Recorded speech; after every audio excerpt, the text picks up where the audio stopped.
The story opens with a young boy announcing that he is a wizard while he and a girl participate in play fighting. She acts as a monster that eats wizards, so he raises his wooden branch and hits her on the head.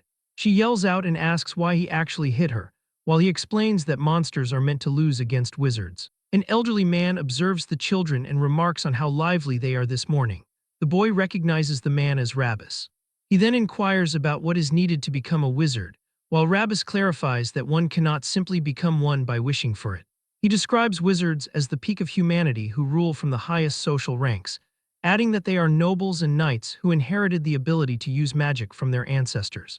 He informs the children that they unfortunately cannot become wizards, while a nearby villager asks the elder how he could say such a thing before asking if current rumors are true. Rabbus asks for clarification on what he is referring to, and the man mentions hearing news that a monster has appeared. He confirms that the report is indeed true. He notes that a man named Rop came across it at the entrance last night and describes a creature covered in pitch-black shadows that was a leopard the size of a house.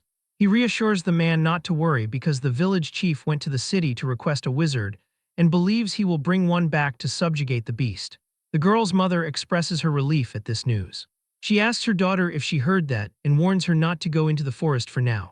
Rabbus cautions everyone to be careful since killing a monster is almost impossible without a wizard. The villager asks if all the residents have been informed, and when he says they have, he asks if a certain person has been told as well. Rabbus asks who he is talking about. The man explains that he is referring to the shepherd on Hisarul Hill. High up on the hill, we see a shepherd named Turan. He rests while looking up at the sky and thinks about how dull his life has become. He reflects on viewing the same scenery and the same day over and over again. He wonders if he will eventually forget how to speak. Rabbus arrives and calls him a pathetic brat. He remarks that the sun hasn't even set yet and he is already slacking off, while Turan tells him to move because he is blocking the sunlight. Rabbus yells that he lacks manners and asks if he is still holding on to a grudge from a past incident. Turan asks if he is talking about the time his mother died, and the old man tried to quietly turn the sheep into shared property. Rabbus simply clears his throat in response. Turan says that if that is what he means, then yes, declaring that he is not generous enough to share his mother's inheritance and stating they are not close enough for pleasantries before telling him to leave. Rabbus shouts in frustration at the young man. Turan glares back and asks what he wants. He informs him that a monster has appeared, causing the shepherd to ask about it. Rabbus explains that it is a leopard the size of a house that Rop found. Turan admits that the situation is a serious problem, while Rabbus notices that he is not even scared despite being the most likely target. He tells him to be careful since the village chief went to request a wizard. He claims he only came because he was worried about him, but Turan thinks the old man is not being very honest. He suggests the man was actually worried about the sheep and not him, as Rabbus prepares to shout again. Turan tells him to get lost if he is done talking because his breath smells like rot. The old man walks away into the distance. Turan reflects on how monsters are beasts that wield mysterious power and magic. He considers that if humans have wizards, then beasts have monsters. He is pleased that a wizard is coming because it means he can finally see one in person. However, he wonders if a wizard summoned by a rural village chief will even be anything special. Still, he wants to see just how strong they truly are. Suddenly, his nose catches a whiff of something. Turan realizes the smell is coming from blood. He heads down into the forest and follows the scent. He says he is sure the source is in this direction. He focuses harder on the scent and walks in that direction, but suddenly he stops. He looks down and sees Rabbus torn into literal pieces on the ground. He thinks about how the man told him to be careful yet went in first anyway, reflecting that he did not expect the blood smell to belong to Rabbus. He notes that this is not a wound an ordinary wild animal could make. He is sure that it has to be the monster. He hears something approaching as a massive paw lands on the ground and a large monster appears. Turan looks back while the monster creeps closer and he stares directly at it, realizing that the reports were true and a monster really exists. Back in the village, the boy playing wizard asks his father how strong a monster is, and if it is true that adults cannot beat it. His father says they are insanely powerful, explaining that if ordinary adults rush it, they won't even be able to collect their bones. The child asks what will happen to their village if they cannot beat it. He tells the boy not to worry because the village chief will bring a wizard to subjugate the beast. The boy asks if the wizard will lose to the monster. His father says that of course they won't lose, describing them as great beings born with the power of magic who will kill the monster with a single word. As the beast lunges at Turan, he looks at it and commands it to die. The command causes the monster to backpedal and create distance. It snarls at him as he releases an aura. He wonders if his power is not working, The monster leaps again and he tells it to stop. The creature pulls back once again. He reflects that he knew killing it would not work but wonders why it cannot even be stopped. The monster attacks but Turan dodges the strike. The beast turns and sees him off to the side. Turan decides on a plan and reaches into his coat. He pulls out a rock and says that a shepherd should do what a shepherd does. The beast prepares another strike. He tells the stone to harden and places it in his sling, while his eyes glow gold as he tells the stone to become faster and swings the sling. He takes a step forward and tells the stone to pierce through. The stone flies with a speed that seems to break the sound barrier. The rock flies toward the beast at full speed, and it is so fast that the monster can only dodge it slightly. The stone grazes the beast while cutting its ear and flying into the air. The beast dashes towards him with its mouth open and ready for a final attack. Turan says that it is actually aiming for the head. The rock suddenly stops in the air. It twirls and smashes into the back of the monster's skull, blowing it off. He stands over the corpse and reflects that this is his first time using the move on a monster. He wonders if he should toss the carcass into some valley. He grumbles that those village bastards really put him to work. Turan is a wizard. He realized his special abilities 8 years ago while he was only 10, at which time the young boy made logs fly through the air. Excitedly telling his mother to watch the logs flying, the child called out to her and announced his ability to create fire and wind. But his mother screamed for him to stop, and he reflects that it was the first and last time she ever got angry. Asking what was wrong, he was told to come and have a chat with her. She then asked if he wanted to live with her for a long time. Turan answered that he did. She made him promise to never use this power from now on, insisting that he must never use it in front of other people. She asked if he remembered the story about the noble and the knight. Confirming his memory, he listened as she explained that magic users are called wizards regardless of their status. She noted that nobles and knights are fundamentally different. Nobles are descendants of divine beings called the Freyans who came to save humanity, while knights are descendants of nobles mixed with humans. The boy confirmed his understanding. She clarified that this is why they differentiate between ranks even among wizards. Explaining that he inherited power from his knight father, she warned of evil nobles who treat knights like slaves. She told him to remember that nobody can know he is a wizard. 8 years have passed since that day. Turan has continued to uphold that promise to his mother. He declares that the promise will not be broken. He has no desire to reveal himself as a wizard or to descend the mountain. Suddenly, someone pounds on his door and yells for him to come out. Turan opens the door and goes out to meet them. He yawns and asks if they are claiming that he killed Rabbis. The villagers grab him by the collar and shout that he is shameless. They accuse him of hurting Rabbis and throwing him out to be eaten by monsters. He silently considers why they want to frame him. He notes that the oldest man in the village died alone instead of the young men who were too scared to fight. He realizes they think this is the best way to shift the blame from themselves to him. A villager tries to punch him, but Turan dodges and thinks that magic is convenient. Headbutting the man, he reflects that a strong wish happens at the cost of mana, and as another villager charges, he whispers for him to fall over. As the man falls to the ground, Turan notes that he does not need to start a fire.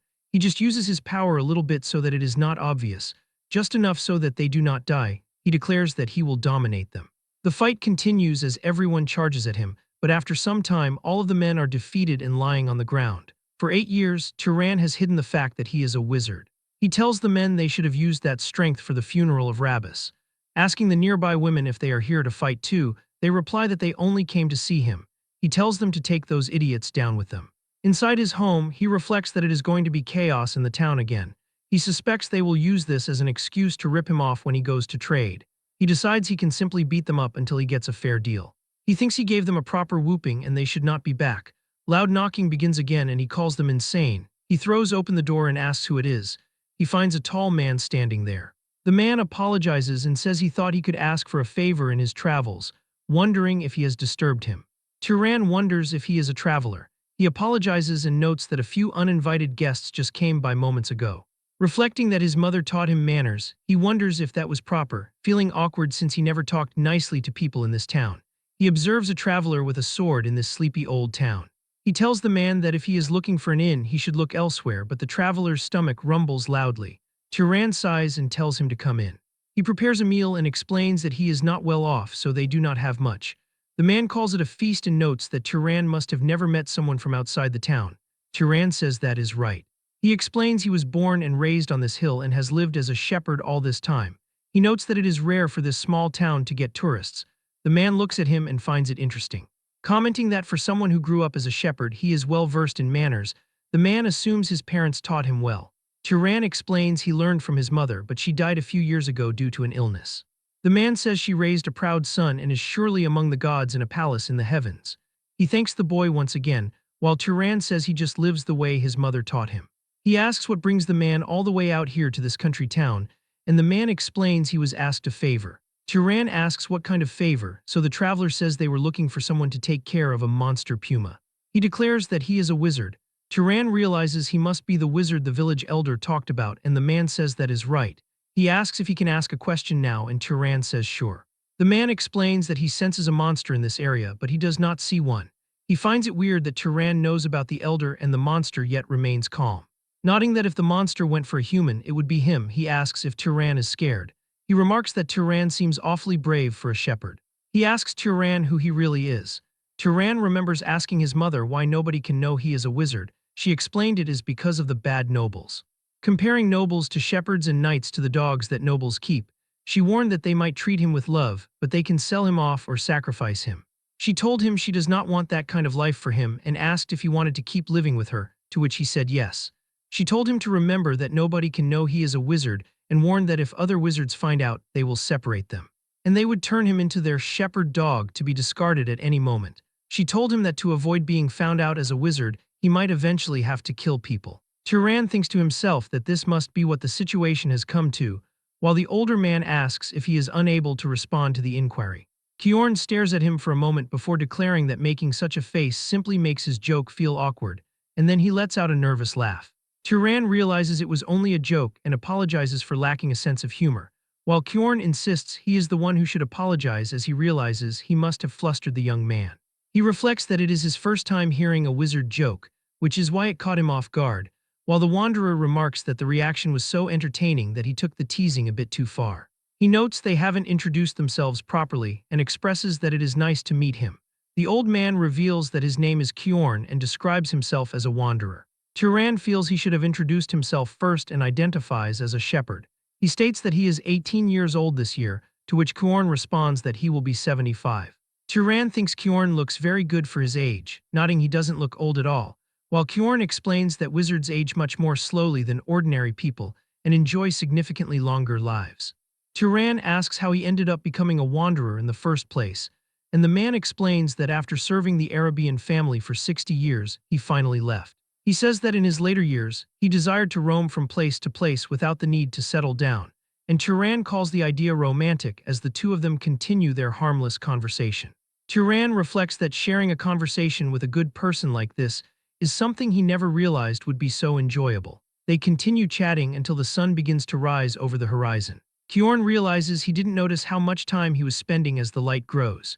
He hands over a coin of Arabian silver, explaining that it is the purest of silver coins and worth more than the meal. Turan accepts the payment gratefully and wishes the man a smooth hunt, while Kjorn tells him to stop acting like they will never see each other again. He suggests he might come by a few more times to mooch off him before he eventually heads out. Later in the day, Turan walks out to the field when it is time for the sheep to graze. He commands the animals to gather, causing them to look at him and begin walking his way. He reflects on the fact that this was the first time he has ever met another wizard, and wonders how long it has been since he shared a conversation that felt so naturally comfortable. Turan notes the ease and humor that naturally seeped into the man's speech was more than any adult he's ever met. He considers him a truly good person, recalling that the man even returned with a wolf. Turan had always thought knights were just emotionless hunting dogs used by arrogant nobles. He wonders how he is supposed to tell the man that there are no more monsters on Hisaril Hill. Meanwhile, Kjorn walks through the forest and notes that the surroundings feel strange. He sees traces of a battle but notes that he cannot feel a monster's presence anywhere. He looks up and discovers the rock from the sling embedded deep in a tree, wondering if the monster was already hunted and who in the world could have done it. He considers if the village chief hired another wizard, but he feels relieved that someone made things safe. Suddenly, he senses something and turns around to see the monster walking toward him with its face ripped apart. It releases a blood-curdling howl as Kjorn identifies it as a monster's wraith. He wonders who would do something like this as the monster attacks him, and he leaps backward to avoid the strike. He knows that failing to absorb or disperse mana from a dead monster's corpse turns it into a wraith, and he notes that a wizard who hunts monsters would certainly know this fundamental fact. Leaping high into the air, he concludes that the person who killed the beast was definitely a wizard, and he asks why they would leave it to become a wraith or if they were simply ignorant of the outcome. He reasons that a novice knight who doesn't know the basics could never have killed a monster like this. He wonders if they had some other intention, but decides that either way, he must destroy it. Drawing back a bow made of sheer lightning, he launches a magical arrow forward. The magic simply disperses as soon as it comes into contact with the monster's body.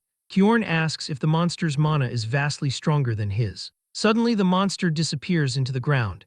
He wonders if it is trying to counter magic with magic and wonders where it has gone. The creature begins to appear from his own shadow and looms over him. It swings down and strikes his arm, causing blood to fly from the impact. Kjorn realizes this is not a level a mere knight can contend with in battle, nodding that one would need to be at least a lower-ranked noble to have any chance. The monster sends Kjorn backward, as he reflects on running into a wraith of this caliber in a remote village, and he thinks that you really never know what life will throw at you. The beast continues to change its shape into an even more grotesque and horrific form. Kjorn believes this is as far as he goes but refuses to die obediently. He vows that even if he dies, he will take the monster down with him. He plans to concentrate all of his mana into his hand for a final effort and stab the creature directly the moment it lunges at him. As the monster and Kjorn charge at each other, something shining comes flying out of the jungle. It was a rock that hit the monster hard. Kjorn is baffled as he watches the creature fall on the ground. Turan approaches and asks if Kjorn is all right. Kjorn remarks that the shepherd's joke is quite startling too, but he is just surprised to see him. He realizes the boy is a wizard and asks why he didn't tell him the truth. Turan remains silent, so Kjorn decides to change the question and asks why he helped him, nodding that the boy could have just walked away and let him die. Turan says it is simple as he recalls the night Kjorn brought him a dead wolf. He remembers asking why the man went so far for a simple favor, while Kjorn wonders what he is talking about as Turan continues. He notes that with his skills, the man could earn a lot more money more comfortably. Kjorn calls the villagers pitiful people, and Turan asks in what way he means that. He describes them living on the frontier and trembling in fear without basic protection, while Turan argues that it isn't the man's fault, but Kjorn explains a wizard inherits the power of a god, so they should live with pride by protecting powerless commoners. He admits that not every wizard thinks this way, as everyone has their own way of living. Turan smiles and tells him exactly that while the monster rises for another attack. Kjorn tells him to listen carefully because this is not a level they can handle. He warns it is a monster they cannot fight unless they are at least a noble, and he tells Turan to inform the village chief immediately and help everyone evacuate. He vows to hold the monster off here. Kjorn admits he talked big but doesn't know how long he can actually last. But Turan tells him that it is okay as Kjorn asks what he is saying. Turan tells him if the attack he just used managed to land, then everything is going to be okay, while Kjorn asks what he is talking about, wondering if that attack wasn't his full strength, and he thinks a young knight hiding in the mountains couldn't hunt a wraith that even nobles deal with. That's what Kjorn thought at first, but he realizes what he is seeing isn't just a small connection made in a rural village, nor is it the reckless bravado of a young knight who ran from nobles. The scene before his eyes could be the beginning of a wizard who will turn the world upside down. Turan declares that he was also curious about what his limits truly are. As Turan stands before the monster, he declares that he wants to test his limits. Kjorn announces he will not permit the boy to face this alone, warning that despite his remarkable talent, this opponent is too formidable for them not to join forces. As the monster attempts to strike him, a sudden attack sends it flying. Kjorn realizes he would only be an obstruction since he could not even react to that previous attack. He acknowledges that at this moment, he provides no assistance to his companion. He decides that his current role is to help the young shepherd's talent truly bloom. Meanwhile, Turan stands firm while launching a continuous series of attacks at the beast. However, he realizes the situation is not as favorable as it seems because his physical strikes are taking no effect. Kjorn shouts that it is impossible to kill a wraith with physical attacks alone. Turan asks how he is supposed to slay the creature then, and Kjorn instructs him to use fire or lightning. The boy's eyes begin to shine as fire appears, yet it simply bounces off the monster, leading him to observe that it is not working. Kjorn is shocked to see that Turan doesn't understand that establishing proper causality is a basic requirement for applying magic to another living being, wondering if the boy lacks fundamental common sense. He realizes now that Turan was the one who killed the original monster and allowed it to become a wraith. This leads him to the conclusion that Turan has never actually absorbed mana in his entire life. He tells Turan not to simply light a fire but to create the flame and then shoot it at the target, yet he remains stunned by just how strong the boy is already. Turan catches his balance and begins to imbue the fire into his hand. Kjorn reflects that while making fire isn't difficult for a wizard, controlling it requires separate training. Turan performs the task instantly, creating a powerful fire. He steps forward before hurling the flames at the monster. The flame explodes upon impact, causing the monster to scream as it burns alive. Kyorn urges him to keep his mind focused on the spell, explaining that he must keep pouring mana into it so the fire does not go out. He insists that everything about the wraith must be burned away as Turan continues to imbue his mana into the attack. His eyes shine like a rainbow as the flames grow more violent. Kyorn cannot believe they actually won and reflects on how absurdly strong that wraith was, noting that one would need at least noble-class power to fight it, yet Turan took it down. Turan asks if the battle is finally over, while Kyorn remains in disbelief that a shepherd from the mountains achieved such a feat. Kyorn warns that if he does not want to encounter another wraith, he must absorb the mana first, and when Turan asks how to do that, he tells him to imagine draining something into himself. Turan agrees and places his hand on the remains. As he focuses, a green aura emanates from the monster and gathers into his palm. As he does this, all of the mana is absorbed and circulates throughout his entire body. As he starts to shiver, Kyorn mentions he will experience a certain kind of pleasure. He declares he cannot believe it even after seeing it with his own eyes and asks if this truly was his first time absorbing mana, and Turan confirms that it was. Kyorn explains that after an initial awakening, mana grows slowly with age, and the most effective way to grow is to kill monsters or wizards and absorb their mana. Since this was Turan's first time, his innate potential must be in a different league entirely. He concludes that this young man must belong to a noble house. Kyorn bows and apologizes for his previous rudeness, then asks which noble house Turan belongs to, but Turan tells him to wipe the blood off himself first. Back inside the house, Kyorn has his arm covered in bandages. He once again apologizes for his lack of manners toward the boy, feeling he can only apologize for making someone as esteemed as Turan perform such a task. Turan reminds him he has already stated he is not someone esteemed, explaining he is just a shepherd who does not even know who his father is. He glares and tells him to stop the formalities, while Kyorn agrees and tells Turan not to glare at him. But the man wonders why a powerful wizard would choose to be a shepherd, explaining he does not mean to belittle him, but the role simply does not seem to suit him. Turan reveals it was his mother's request which she held onto until the moment she died, and Kyorn asks for more explanation. And Turan describes how nobles live below the mountains. He explains that if his wizard identity is revealed, he will only be used by them and then thrown away, while Kyorn observes his mother was very wise. Turan is surprised since he expected him to call it overprotective parenting. Kyorn tells him his mother was not entirely wrong. He reflects that wizards have great power and that great power inevitably brings conflict, recalling a major war between noble houses just 20-some years ago. He explains it was a conflict between the House of Arabian which he served and the Great House of Zahar, noting that so many people died in that war. Out of roughly 3,000 Arabian knights at the time, more than 900 died. He reflects that nearly a third of them were lost. Sadly, he realizes everyone close to him was in that third, remembering his friend Denver, his teacher Hartman, and his beloved wife and son, who were all massacred by House Zahar. He concludes that his mother was right to an extent, as a knight's life can vanish more easily and meaninglessly than a commoner's. However, he points out that the one thing she was wrong about was Turan's aptitude. He admits it is embarrassing to say while in his current state, but he is a knight with fairly good skill, yet Turan easily destroyed a monster wraith that he himself could not bring down. He tells the boy his potential is not merely that of a knight but is at minimum noble level, and even among them, he possesses at least upper-tier aptitude.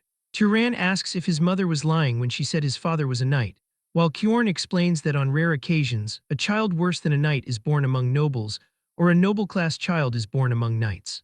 In that sense, he suggests it would be better for Turan to leave this hill and enter the world. Turan asks why he should do that, and Kyorn explains that humanity desperately needs more strong and kind nobles and knights, because humans are still not the complete masters of the world. Long ago, other races pushed out by the gods were left watching for a chance to rise again. In the midst of this, nobles only continue to wage war against one another. He argues this is an age that desperately needs someone strong and kind like Turan. More than anything, he asks if Turan is truly satisfied living as a shepherd. Turan looks at him and asks what he could even gain by going below the mountain. Kyorn explains that it depends on his desires, whether it be wealth, fame, authority, family, or friendship, noting that any of that is hard to obtain here. He tells him to try imagining the possibilities where he could wander as a wanderer and destroy monsters, or become an explorer in the unknown, or be adopted into a house to walk the path of power. Turan admits that listening to him, he thinks the man is right. He notes it would be more interesting than herding sheep here. For the first time, he is seriously curious about the world outside. Kyorn worries he might be planting expectations for no reason, but promises to support every possibility Turan has. Then he asks about his bloodline ability, and Turan asks what he means. Kyorn apologizes and explains he keeps forgetting the boy knows little about magic. He explains a bloodline ability is a trait nobles inherit from their ancestor, the Freyans, and whether or not one has this ability is what separates nobles from knights. He asks if any spell felt unusually easy, or if he has some outstanding ability that does not require magic. Turan wonders if it is because he is strong, but Kyorn explains that simply having mana makes a wizard's physical abilities stronger. Turan mentions he has a good nose and is pretty good at throwing stones, while Kyorn says that if his sense of smell is exceptional, it can be considered a bloodline ability. Kyorn notes that being skilled with thrown weapons is a trait of House Arabian, though it is a fairly common one. He tells Turan to continue explaining. After some time, Kyorn declares that he thinks he knows which house his abilities are closest to. Turan asks for the house's name. Kyorn's expression changes as he tells him the name of a great house known as Pursuers or Hunters. He reveals it is House Zahar, the very one that fought the war against House Arabian. Turan is visibly surprised by this. As Turan hears the name House Zahar, he becomes visibly worried. He looks at Kyorn with a sad expression since he shares a bloodline with the man's enemies.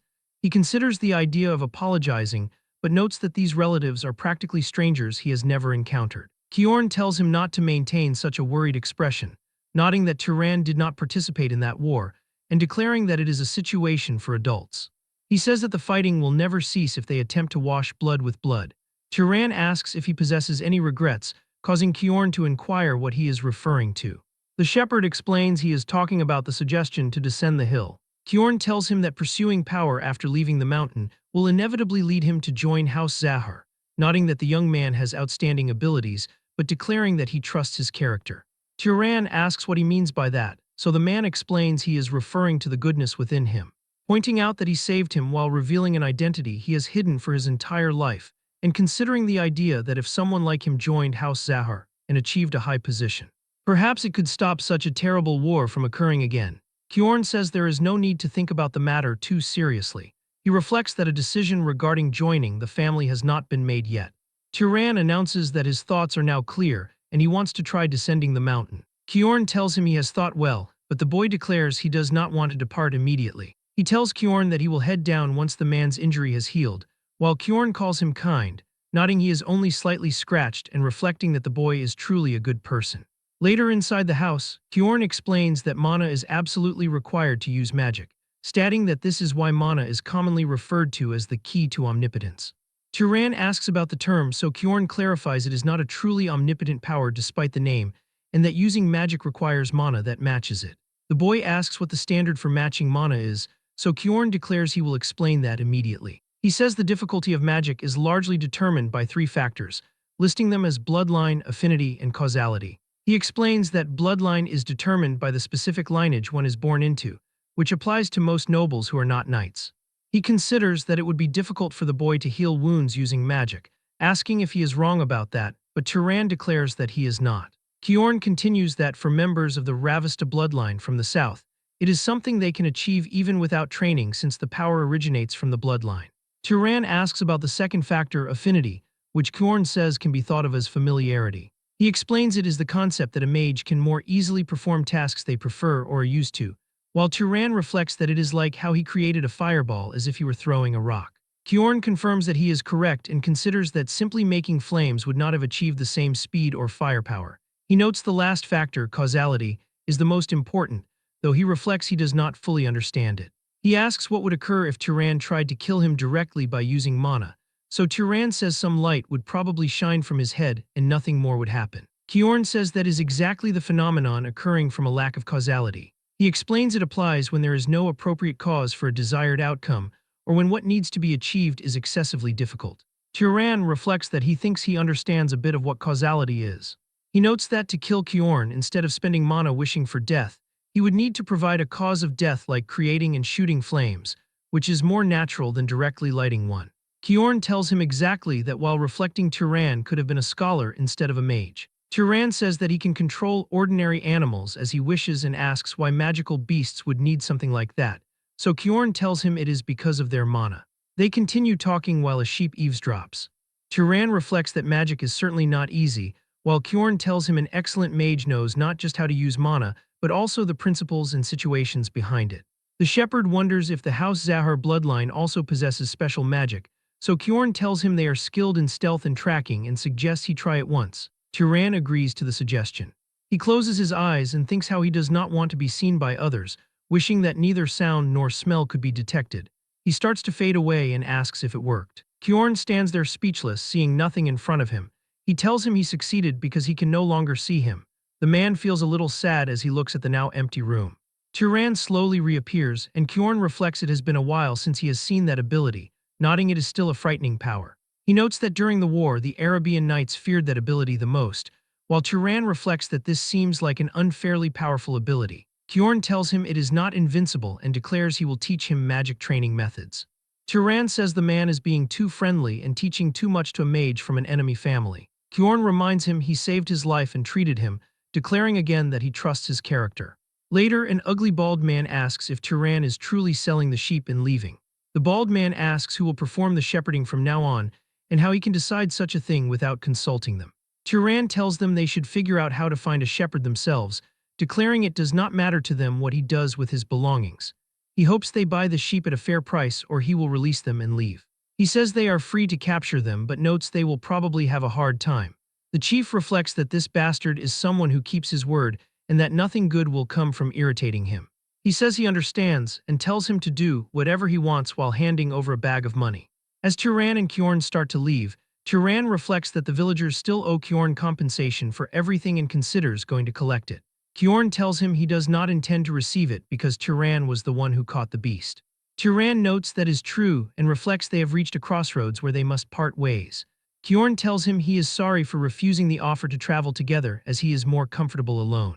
The boy declares he understands and thanks him for everything. Kjorn tells him to take care, and Turan declares he hopes they meet again with smiling faces. He watches the knight's retreating figure for a long time. Only later does he realize why he did not want the man to speak formally. He reflects that although he never lacked affection from his mother, he had been secretly yearning for a father figure. He realizes he wanted someone who could be a role model for what kind of man he should become. The journey continues as Turan travels deep into the desert and past a canyon.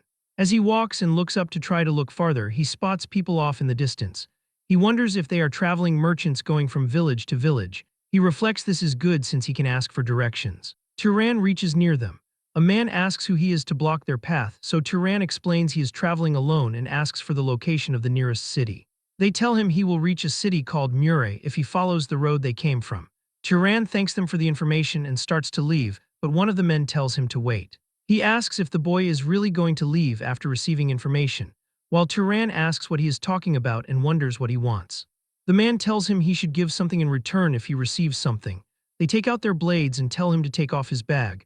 Turan asks if they are bandits and the man asks what he will do if they are. The man who gave the directions declares this is just recklessness, nodding this is a wasteland where no one would find it strange if someone died. He points his sword at Turan and tells him to take off his bag and cloak while they are being nice, because killing and stripping him would be unnecessarily bloody. Turan understands and notes they are bandits who kill people. He remembers his training with Kjorn, practicing magic with him and remembering everything the man told him. Recalling Kjorn, Turan declares he will use them for practice. The group begins to laugh at him, declaring that he is talking like some kind of wizard. Turan moves his hand forward, sending the men flying through the air with a gust of wind. He notes that instead of generating wind from thin air, shaping it with his hand, and amplifying it uses much less mana.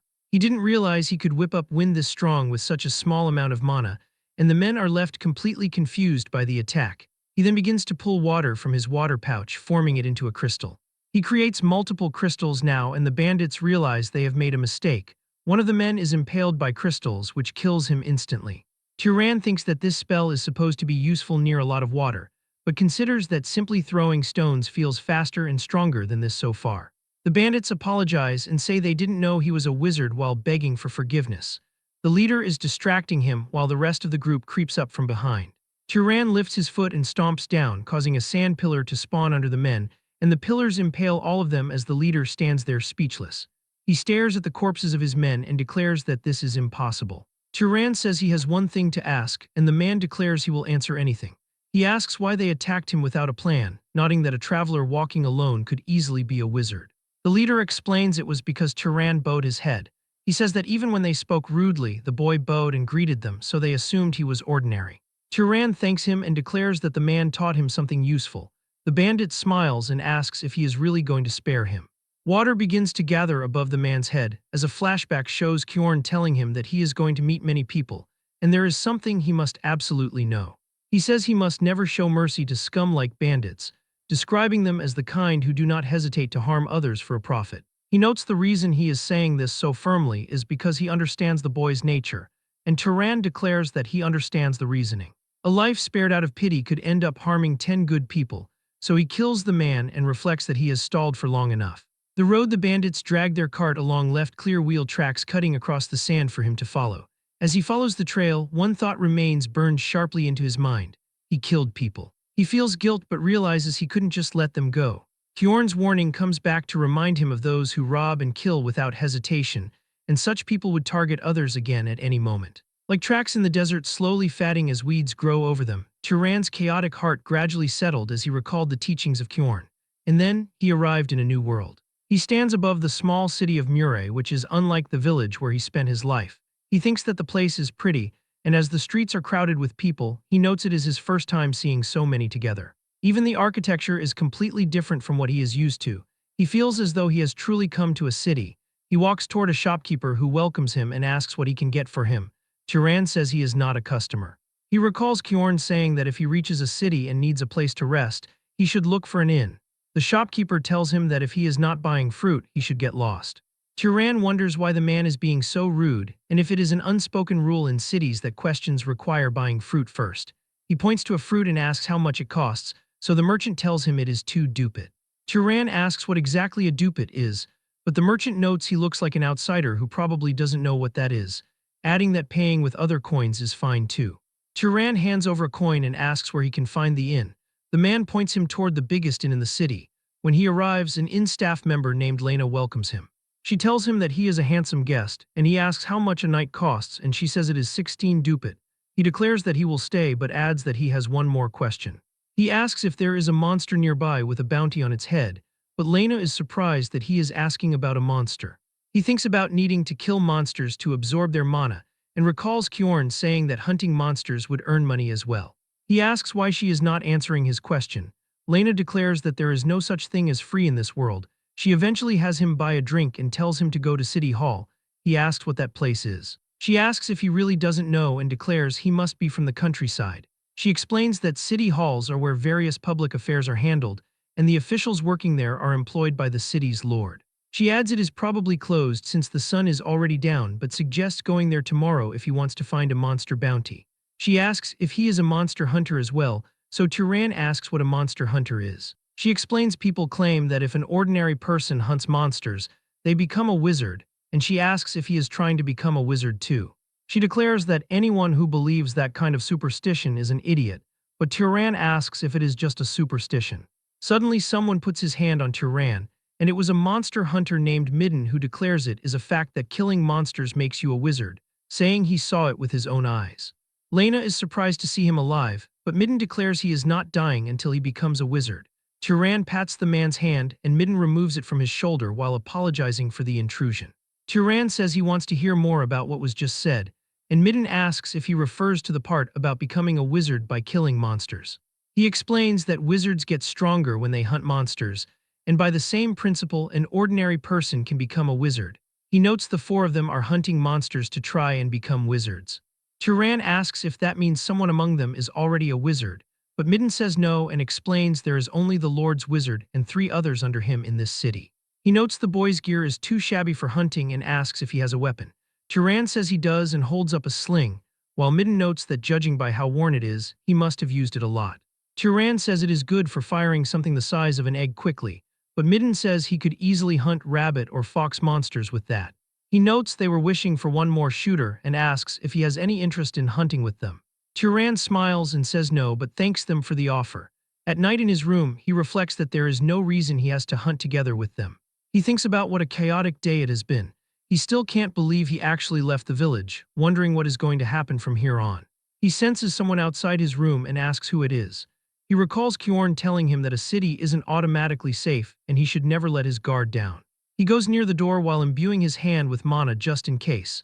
He cracks the door open and asks Lena what she is doing there. She asks if he was asleep and says she thought the room might be cold, so she came to keep him warm. He asks what she means by that. And Lena smiles and begins to undress herself. She tells him that it's exactly what it sounds like. The boy is confused and asks what she means by exactly what it sounds like. She explains that for a small amount of money she will do whatever he desires, but he asks what she will do if there is nothing he wants. And she tells him not to lie, claiming she can tell just by looking at his face. But Turan turns into the Buddha himself and Lena stares at him. He recalls Kjorn getting mad and saying that he must never fall for the honeypot. The man had warned he always has to be careful with women at inns and prostitutes in general, since most of them carry sexually transmitted diseases. He noted that while they have strong disease resistance, and it is no problem for them, if Turan is careless, he could pass it on when he is with another woman, advising that he shouldn't let desire trap him into doing something he will regret. Turan thinks that cities are not easy to live in either, and reflects on the fruit shop earlier and now Lena too. He considers how they put a price on even small bits of information and conversation, and concludes that cities really are pretty cold-hearted. He then overhears Midden and his men discussing something. They ask Midden why he was trying to bring that guy from earlier along, as one of the men noted that he didn't look like he would be much help. The other dude said that was right, and that he just sounded so cocky he would be perfect to use as bait, but Midden explains it is because Turan reminds him of himself when he was young. He figured that if the boy was at least next to him, he might as well survive a little longer, while the others tell him that he is way too good-hearted. Hearing this, Turan smiles, thinking maybe the city isn't completely cold after all. The next day he heads to City Hall and a man asks if he can help him. Turan asks if he is an official and the man asks what else he would look like. The young shepherd tells him he came to hunt monsters, which confuses the man. He recalls Kjorn telling him previously that the world would not be kind to him. He thinks about it the other way around, nodding there's no reason it has to be kind, and he was advised that if he wants people to treat him kindly, the method is simple. He must reveal that he is a wizard and ordinary people will bow their heads. The official hands him a paper and says that he cannot take it with him. He instructs him to look and then hand it back. Turan asks if it is a crow monster and the man asks if it looks like a cat or something. He explains that it is unlikely, but if he kills a monster, he has to bring it to the city, nodding a wizard is needed to disperse the mana so it does not become a wraith. He warns that if he kills a monster and leaves it abandoned, the penalty under city law is execution. Turan knows this and understands what happens when a monster becomes a wraith, and he cannot repeat the same mistake. Turan then asks if knights don't hunt monsters, but the official says they are not people with time to spare. He explains a knight's job is to maintain public order in the city. He notes that hunting monsters outside the city is something for thugs like him to handle, and as Turan leaves, the official comments that another corpse is going to pile up outside the city. But later, he comes with a dead monster with a giant hole in its chest. Everybody is surprised, unable to believe what they are seeing. They ask him how he managed to bring it back so fast and if he killed it alone. Turan says that he did and asks if he can receive the reward for killing it. The official says they will give it to him and runs to get Turan's reward. He hands over a bag and tells him to go get some rest. The other officials talk about how incredible it is because even its wings are still intact, and they wonder if it is possible to bring back a blade crow in this condition. The official thinks about it and looks over, asking Turan why he is still here. Turan asks if there are any other monsters worth hunting. They ask if he is really planning to go hunt more. Later, Lena tells him that these are the most expensive items on their menu. She never dreamed that someone like him could defeat 30 monsters in just 3 days.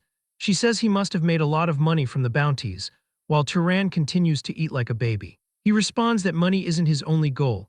More precisely, the goal is the monster's mana, and thanks to that, he has definitely gotten stronger. He notes that compared to when he met Kjorn, his mana has increased severalfold. However, he can feel a limit approaching, and with only weak monsters' mana, it is going to be hard to get any stronger. He then tells Lena that he has a question for her, and she asks what it is, and he asks if she took a bite of this, but she reminds him that he ate it all by himself. She notes that even though he is skinny, he can definitely eat, and the chef says he made it for the first time in a while and is happy he enjoyed it. Turan says it was delicious, and as he stands up to leave, one of Midden's men grabs him by the coat. He asks if he is really eating something so tasty by himself. They make fun of him, saying they have heard that he has made a lot of money and suggesting he should give some charity to his partners. Turan hits him in the face, and the man stumbles backward. Turan asks if he wanted some more charity. Another man gets pissed and swings at him, but Turan dodges and hits him in the face too, while one runs at him carrying a chair and swings, but Turan blocks it. Turan raises his hand and flicks the man in the forehead. Lena gets nervous and yells, telling them to stop fighting in the inn. Later, Midden apologizes and says he gave them a proper scolding. He promises this will never happen again and explains they have been tight on money lately. He says they just got jealous when they saw him and tells the other two to apologize. And they both say sorry. Turan asks if things are that hard for them and Midden says they have just been limited. He doesn't think they will be able to pay the room fee but notes that it is their problem. Turan then takes out a bag of money and tells him to take it. Midden asks why, and Turan explains this is repayment for the kindness he showed before, remembering him saying he was worried and tried to bring him along. Midden asks how he knew about that, while Turan says there is no such thing as free and he needs some information in return. Midden laughs and says that information is what he is best at, and he will tell Turan everything he knows. Later, outside the town, Turan looks at it and reflects this might be his last hunt in this city. He notes Midden gave him information about the next one, so it is about time he left for there. He reflects there was a lot more useful information than he expected and that Midden is a great person.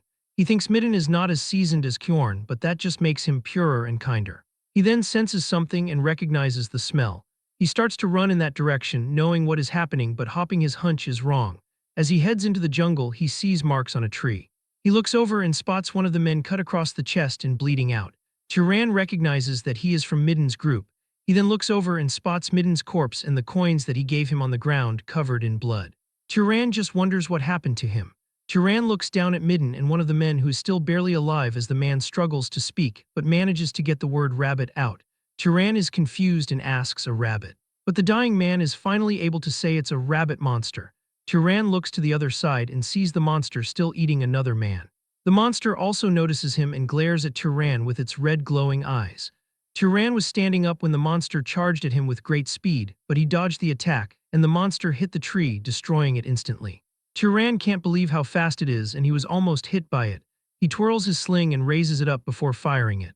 As the rock soars through the air, it splits into three and all of them move toward the monster, but the monster easily destroys all of them.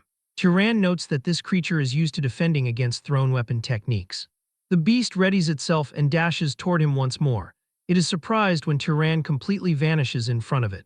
The monster stops the attack as it can't see Turan, but he suddenly appears behind it with a dagger in his hand and stabs the rabbit monster in the neck. Turan retreats and starts turning invisible using magic. The monster tries to attack at that moment, but Turan had already become invisible, and the monster was only able to cut down a tree. The rabbit monster becomes mad and starts cutting every tree he can see. After some time, it comes to a stop as it becomes exhausted and screams loudly. As the monster loses more blood, it finally dies and falls on the ground, as Turan was able to successfully rage bait it to death. He then undoes his invisibility and approaches the monster's corpse. He stretches his hand out toward the beast and begins to absorb its mana. He notices that the amount of mana he is getting now is different, reflecting that it is more than the leopard monster he encountered the first time. The man who is still barely alive can't believe that Turan is a wizard. Turan confirms that he is, and the man asks why he is hiding his identity. But Turan asks if any of the four of them have belongings he can pass on to their families, and the guy begins crying, saying that he doesn't have a family as he looks at Midden full of regret. Turan remembers Midden telling him about a great city nearby called Orem, which has a place called a library. Turan asks what a library is, and Midden explains it has thousands of books. He then tells Turan that at the moment he said the word books, he looked fully interested, so Turan asks if he really did, and Midden explains that he heard not just anyone can enter the library. Turan asks how he is meant to get in then, and Midden tells him that apparently only wizards are allowed inside. Turan says he understands and that he has decided. Midden asks what he is talking about, and Turan declares he is going to that great city he mentioned. Now Turan stands over their graves after having buried them. He wishes them happiness there and walks away. Sometime later, Turan is standing in line. He is almost embarrassed that he was shocked by the small city of Mure. Now that he is standing before the great city Orem, he can tell how big of a city this is based on the scale alone. He did not think that there would be this many people trying to enter the city. He sees the guards and wonders if they are scanning for criminals. As expected of a great city, it has a more established system. The guards tell him to stop, and Turan asks what is wrong. They inform him that he cannot be allowed to enter because his clothes are absolutely filthy, telling him he should dust himself off at least. Later, he gets into the city and stands before a massive tower. He reflects that this must be the library that Midden talked about. He thinks it is overwhelming and must have been built with magic. He walks up to the entrance and says that he is trying to enter. The guards tell him that only wizards are allowed to enter. He tells them that he is a wizard, but one of the guards gets pissed, asking if the boy wants to die for impersonating a wizard. He declares there is no way a kid like him could be a wizard. But the guard tries to imbue his hand with mana as Turan recalls Kjorn's words, who had told him that wizards can recognize each other by sensing the other's mana and can tell whether someone is stronger than them. Turan decides to use this to his advantage and releases a massive amount of mana. The guard gets scared from sensing the power and falls onto the floor. He realizes that this is no ordinary wizard and is at least of noble class or higher. He screams his name and declares he is Kenya, a knight of House Voltas, and wonders which house Turan is from. Turan asks if he has to tell him his house to enter, and the man says no. However, to use the library, he needs permission from the Master of Voltas, and when Turan asks what that means, the guard says he will contact House Voltas for him. Later, Turan is sighing as he reflects he thought it would be a simple process. However, maids are now cleaning him inside of a bathhouse, and he wonders how this even happened. He tells them to stop and asks if there is a problem with him washing himself. They explain that if they fail to properly attend to an esteemed guest, they will be punished. He tells them to do what they want and they thank him for that. Later, one of the maids says that he is amazing. She instantly realizes what she said and covers her mouth. He asks if there is something on his face. The maid says she just lost herself because of how handsome he is and begs for forgiveness. He tells her there is nothing to forgive, but the maids tell him to stop speaking so casually to them. Then someone else enters and says, "Wow, what's this?" It was a girl who says she can't believe he is the same guest who showed up looking like a beggar. She notes that after washing up and dressing, he looks like a prince, while the bodyguard with her says she shouldn't be saying that. Turan introduces himself to the girl, and she introduces herself as Azella. She asks what house he belongs to, but he says that for personal reasons it is difficult to say. She tells him that is a shame. She decides to play a prank on him for hiding who he is. She begins to release her mana, which spreads throughout the room, thinking that he needs to show her what his mana looks like. Turan feels the crushing weight of Azella's mana slamming into him with intense force. But after a moment, he also releases his own mana, their auras clashing with each other while the surroundings tremble under the pressure. A guard rushes in front of the maids, putting himself between them and the spreading pressure. After a few moments, Turan retracts his mana, and Azella stops as well, finishing her test with a surprised wow. She looks at her hands, which are now trembling, and laughs. She then looks at Turan and asks if he wants to marry her. He is completely stunned, his thoughts wiped clean for a moment. Azella notices his frozen face and teases him for reacting that way, assuring him that it was just a joke. But she looks at him one more time, urging him to think about her offer as the seat next to her is currently empty. After saying this, she and her bodyguards leave the room. Turan watches her leave for some time and then looks down to see that his own hands are also trembling. She has mana that is on par with his at the very least, leaving him to wonder if this level of strength is considered normal in this city. The scene shifts to a different room where the man Turan wanted to see is waiting. This is Rug Voltas, the Lord of Aurum, who welcomes Turan as a young noble and asks if he already knows his name. Turan introduces himself, and Rug repeats the name Turan before asking if he wants to use the library. He mentions that a lot of people come there after hearing strange rumors, so he wants to clarify in advance that there is no amazing ancient magic in the library, nor is there some secret method to increase mana. Turan states that he is fine with that, explaining that he never wanted anything of the sort. Rug studies him for a moment and then allows it, nodding that there is nothing inside that counts as confidential information related to his house anyway. Since it has gotten late, he suggests that Turan rest and come back tomorrow, asking if that is acceptable, to which Turan declares he won't forget this kindness. The next day at the entrance, the guards check Turan and confirm his entry pass, welcoming him as an esteemed guest into the Sky Library. Turan pushes the doors open and steps inside. He looks up and sees the library climbing upward in a spiral that looks like it never ends. He finally realizes what the library truly is. Then a voice comes from nearby, greeting him by name. He turns to find a young girl standing there, who introduces herself as the librarian and states that, by order of the Lord, she will explain the simple rules for using this place. Turan stares at her, surprised to see that a little kid is the librarian. She raises a finger and explains that the first rule is he must compensate them if he damages anything. The second rule is he cannot take any books out. And finally, she will be watching him the whole time he is using the library. Turan asks if she could stand a little farther away while he reads because he feels uncomfortable. He asks if, as a librarian, she has read the books there too. She says yes and tells him that if he needs something, finding it for him is what she does best. She asks what he wants to read, offering options like romance or history or even something erotic since he is young, which makes Turan just look at her in surprise. Turan declares he wants to learn basic common sense about the world, and this time it is the librarian who looks surprised. She reacts quickly, moving with surprising speed as she gathers a heavy stack of books and drops them in front of him. She notes that many of the books are hundreds of years old and won't suit his needs, but she guides him toward a section that might help a little. Turan thanks her and she tells him he is welcome. He picks up one of the books and reflects on what a book actually is. Then he opens it carefully and starts reading, his expression changing as he thinks about how amazing these books are.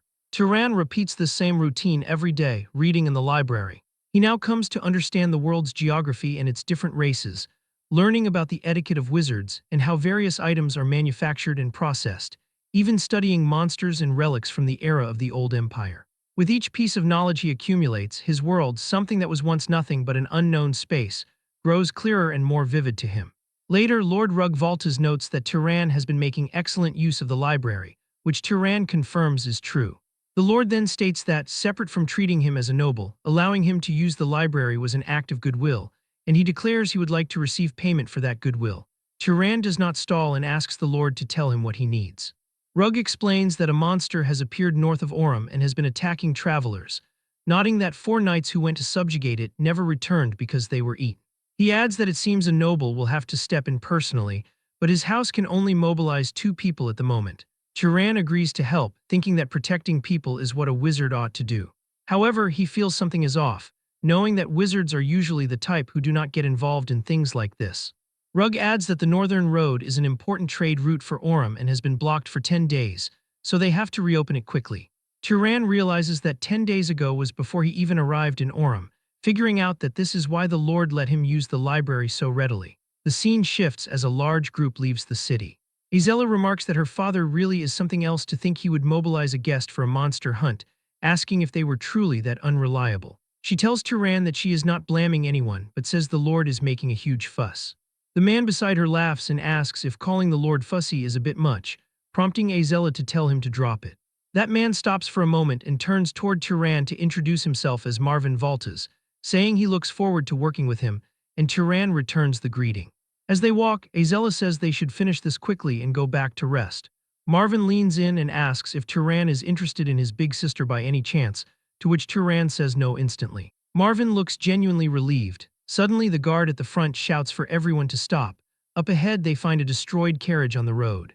As they inspect the wreckage, one guard asks if this was done by that creature. Another guard says it probably was, reasoning that since they forbade anyone from going north from their side, the travelers must have come from the south and gotten attacked by the monster. Turan stays quiet and studies a mark on a wooden board. He then states that the monster is a monkey. Azella repeats the word with doubt, so Turan tells them to look at a handprint and explains that the creature attacked the peddlers and went back into the forest. If they locate its trail, they should be able to find it. Azella says she can barely use tracking magic and asks Marvin if he can, but Marvin says he cannot either. Turan then steps forward, volunteering to try looking, and searches for something amidst the carriage parts. Azella asks if he is from a specific tracker bloodline, but Turan just picks up a small piece of cloth and simply says he uses this method a lot and is used to it. He closes his eyes, smells the cloth, and activates a search spell. He opens his eyes and a blue energy trail becomes visible to him. He points toward the forest and leads them that way. The trail stops at a river where Turan notes that it looks like the beast washed its body. Azella refuses to believe a mere beast did that on purpose to avoid being tracked, while Turan suggests it might have just washed because it wanted to. Suddenly, Turan sees those blue lines again and warns the group that the beast is behind them. A massive monkey monster with glowing red eyes emerges, roaring loudly. The monkey raises its hands, in which it is holding large stones. The knights see this and shout for everyone to dodge. The monster launches the stones, which are so large and fast that anyone hit by them is heavily injured. Turan barely escapes the attack, but he is more surprised by what he is seeing. Azella and Marvin do not dodge the attack but use the knights as shields, and because of that, those knights are heavily injured. After the attack stops, Azella simply throws away the knight she was holding as a shield. Turan finally understands that his mother was not wrong. Azella screams for everyone to attack. The remaining knights who can still fight run toward the monster, but the monster turns to run and the knights, seeing it flee, chase after it. Meanwhile, Turan puts a small rock into his sling. Azella and Marvin run after the monster, but it is too fast. Azella says that they are going to lose it, but as she speaks, she sees a small rock fly past her. It is so fast that she cannot even react. The rock flies past all of them and hits the monster, going straight through its body as it screams in pain. Azella and Marvin look back and see Turan walking calmly while spinning his sling. Turan looks up as the monster screams again. As the monkey monster screams and collapses on the ground, Azella quickly seizes the opportunity to finish the creature, extending her hand and using her magic as an immense torrent of fire erupts. This fire takes the form of a dragon and moves toward the monster, but the creature can only stare at the flames because it is heavily injured by Turan's attack and cannot move. As the fire hits, it creates a massive explosion, completely obliterating the monster. Turan watches the flames and realizes that he is witnessing the bloodline ability of House Volta's pyromaniacs. The knights can finally breathe in peace now that the threat is gone. Azella looks at Turan, admitting that she got chills for a second while his rock was flying toward them. Marvin asks if his sister got scared. Azella tells him to shut up and declares that he is the one who screamed like a little girl, to which Marvin asks in disbelief when he ever did such a thing.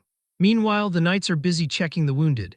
Several men have broken arms, but one veteran tells them to quit whining, pointing out that someone else had their whole arm blown off, asking if anyone has spare bandages, while another knight notes that a man's head will not stop bleeding, prompting someone to suggest trying to apply medicine to the wound. Turan looks over the scene and realizes this is a mess, remarking that they are lucky there were no casualties.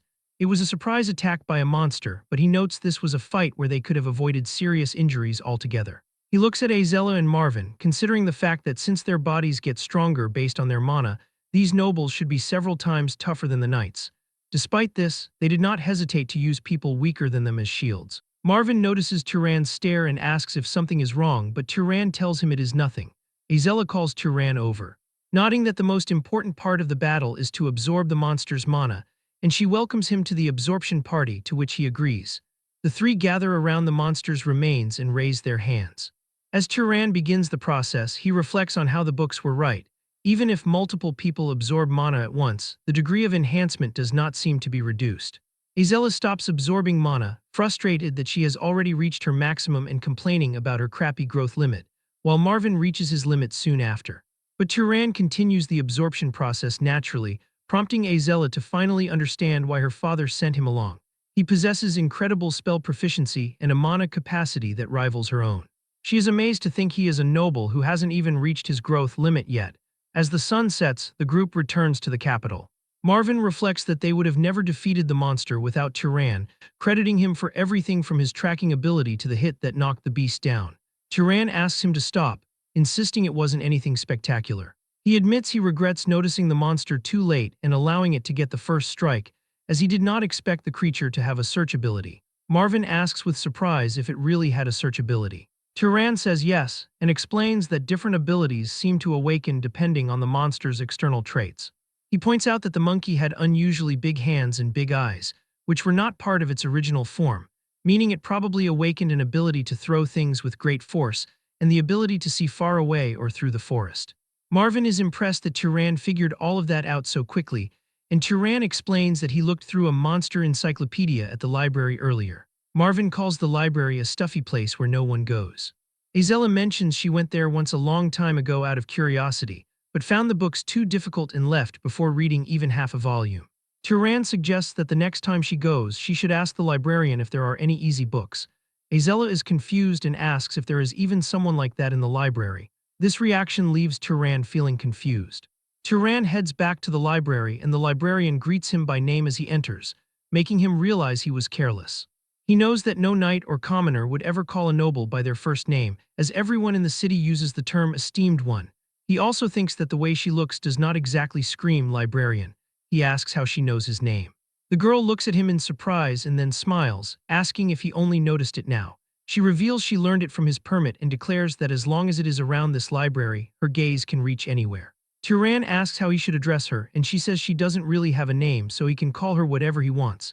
She suggests something cute like my love, but Turan decides he will just call her librarian. She calls him stiff and notes it is awkward for him to be polite after using her for days, calling her to do this and that, though Turan declares he never did that and tells her not to come so close because it is burdensome. He asks if she is a wizard from the old empire, but she says she was never a person to begin with, explaining she is a kind of spirit and asking if it suits her. She tells him that when a soul inhabits something living, it becomes a living spirit, but when it inhabits something neither alive nor dead, it is a regular spirit. In other words, the library itself is her. This human form is just for comfortable communication based on the user's preference, and she smiles, telling him that his preferences are kind of.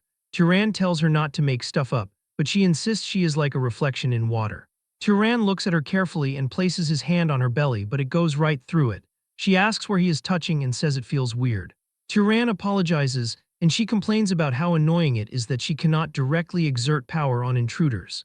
She declares that if she could, she would have punished every last bastard who took books out of the library. Turan notes it seems House Voltas does not know she exists. She explains that until now, there was no one with the qualifications to perceive her. Her creator made it so only those whose type is complete beyond a certain level could see her, and she finds it romantic that only Turan can see her. Turan asks what she means by type, and she explains it is what wizards call a bloodline. He asks if she can tell him about his own bloodline, but she suggests asking his parents, to which Turan reveals he is an orphan.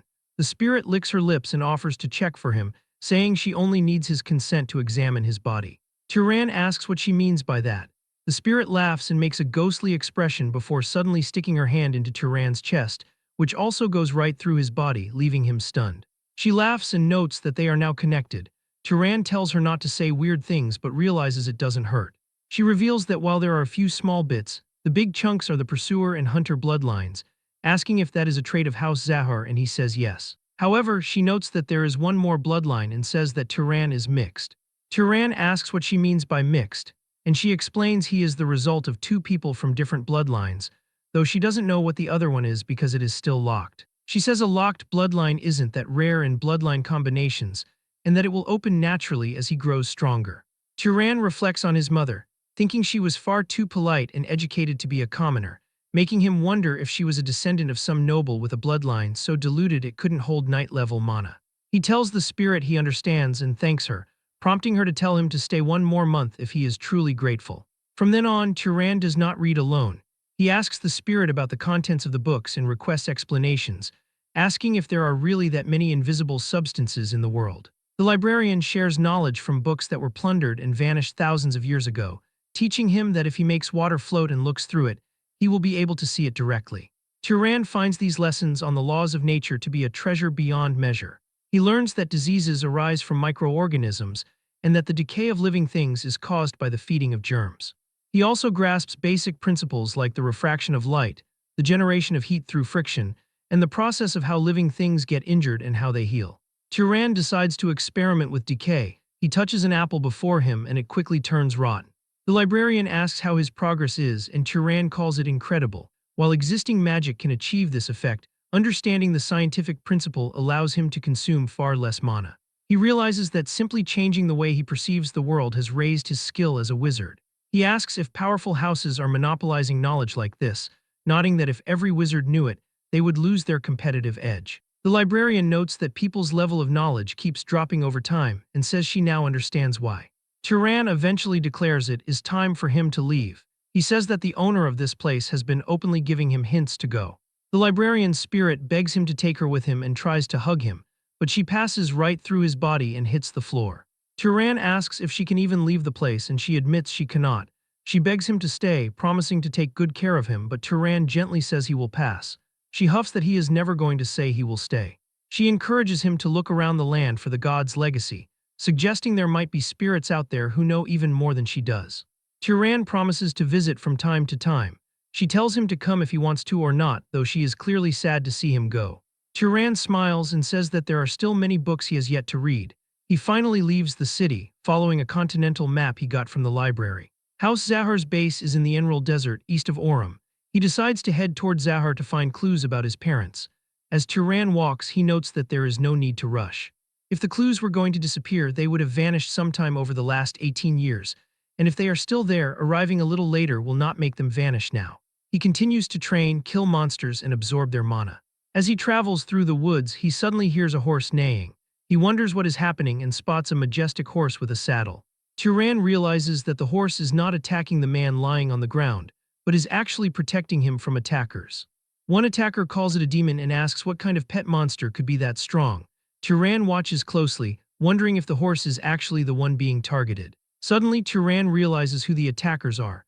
They are two dark elves, and one tells the other to try and create an opening somehow, to which the second elf replies that it is easier said than done. One dark elf uses magic as a purple energy spreads out, and monsters start to rise from the ground. Turan realizes this is the dark elf necromancy he read about in a book. He wonders if he should help but hesitates, thinking the man lying there might have been the one who attacked the dark elves first. His eyes widen in shock as he sees one of the dark elves eating a human arm. The first elf asks whose hand that is and tells the other to give her one too, but the second one tells her to eat her own, as she must have already taken some for herself. Turan realizes with disgust that they are cannibals. He activates his stealth magic and becomes invisible while the female dark elf remarks that the men she killed are too hairy. And as the male elf takes his final meal, he is killed by Turan's attack in an instant. The strike is so fast that the female elf cannot even react. The monsters summoned by the now dead elf vanish. Seeing this, the female elf panics and tells her monsters to gather and protect her, and the beasts immediately surround her. Turan attacks with a rock, but a monster blocks the projectile with its horn. The elf shouts, demanding to know who is there and ordering them to come out, as a buffalo monster charges in his direction and destroys the trees. The elf realizes her attacker is using stealth and declares they will see if he can still hide after this. As she summons a wolf monster, it releases a glowing orange aura that spreads through the area and detects Turan. Turan's magic fades away and he starts becoming visible. The elf also notices him and shouts that she has found the demon. She commands her monsters to kill him and they charge at him. Turan rubs his hands together and creates fire. He releases an explosion of flames at the monsters, which knocks out the wolf monster, but the buffalo remains unharmed. It rushes toward him, and Turan barely dodges the attack, falling to the ground. Turan realizes they are incredibly fast and thinks it is a good thing he took one of the elves out beforehand. Suddenly, Turan feels a sharp pain and looks down to see the wolf monster biting his leg. Turan kicks the beast away and stands up, but as he tries to look for the other monster, the buffalo runs toward him at full speed and sends him flying into a tree. Turan coughs up blood and falls to the ground as he is surrounded by the monsters and the elf. The dark elf laughs and says it serves him right, asking how he dared to kill Kel, and she declares she will make Turan beg to die. However, the horse suddenly strikes the dark elf in the head. The elf's head is crushed, and she screams as the horse continues to trample and kick her. The elf's beasts look back and start attacking the horse, saving the dark elf. The dark elf notes what a humiliation this is and vows to kill Turan, but Turan releases another attack, and this time it connects, blasting off the dark elf's head and killing her instantly. As her body falls to the ground, her summoned monsters also vanish. Turan is completely exhausted and collapses to the ground. He realizes that the fight took a lot out of him. The horse approaches and nuzzles Turan's head. Turan thanks the horse. Later that night, the unconscious man, a blonde-haired youth, wakes up by a campfire. He groans and then jumps up in surprise. He sees Turan sitting across the fire. Turan tells him he is finally awake. The boy asks who Turan is, and Turan explains that he saw him being attacked by dark elves and intervened to save him. The horse approaches the youth and the boy pets it, calling her Tilly. Turan remarks that Tilly is a good horse, nodding that not only did she understand she had to protect her master, but she even knew she needed to move him to a safer place. The boy thanks Turan for saving him and introduces himself as Aziz of House Berg, prompting Turan to give his own name in return. Turan asks if there was any particular reason Aziz came into conflict with the Dark Elves. Aziz explains there wasn't a specific reason. He was simply on a pilgrimage with his retainers when they were suddenly ambushed without provocation.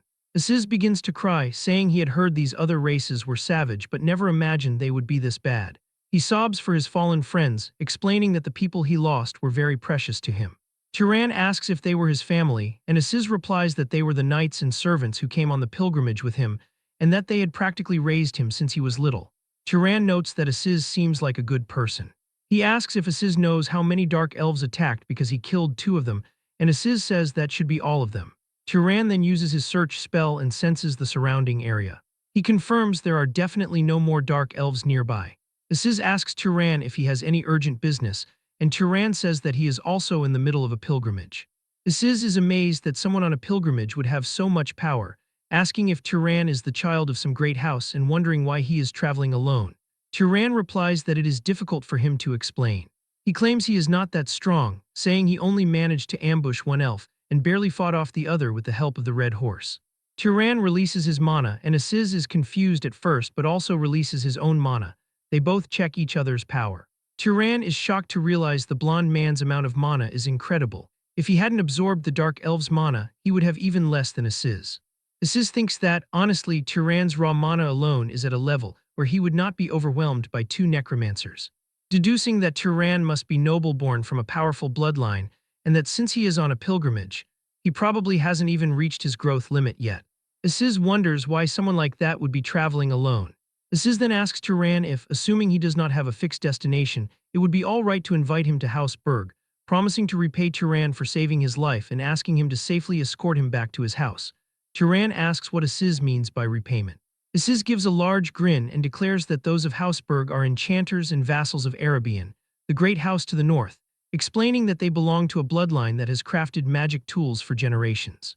He tells Turan that he will make him the finest magic tool worthy of his skills. Sometime later, they move deep within the forest and bury Aziz's subordinates, who were killed by the Dark Elves. Aziz lets out a quiet sigh and observes that things finally seem to be coming to an end. His voice carries a hint of relief, yet he reflects on a heavier thought, admitting that he would like to send everyone back to their hometowns if he could, but adds that it will be difficult. He turns toward Turan and thanks him, to which Turan glances at him, slightly puzzled, and asks for what. Aziz hesitates before answering that it is because Turan did not mock him.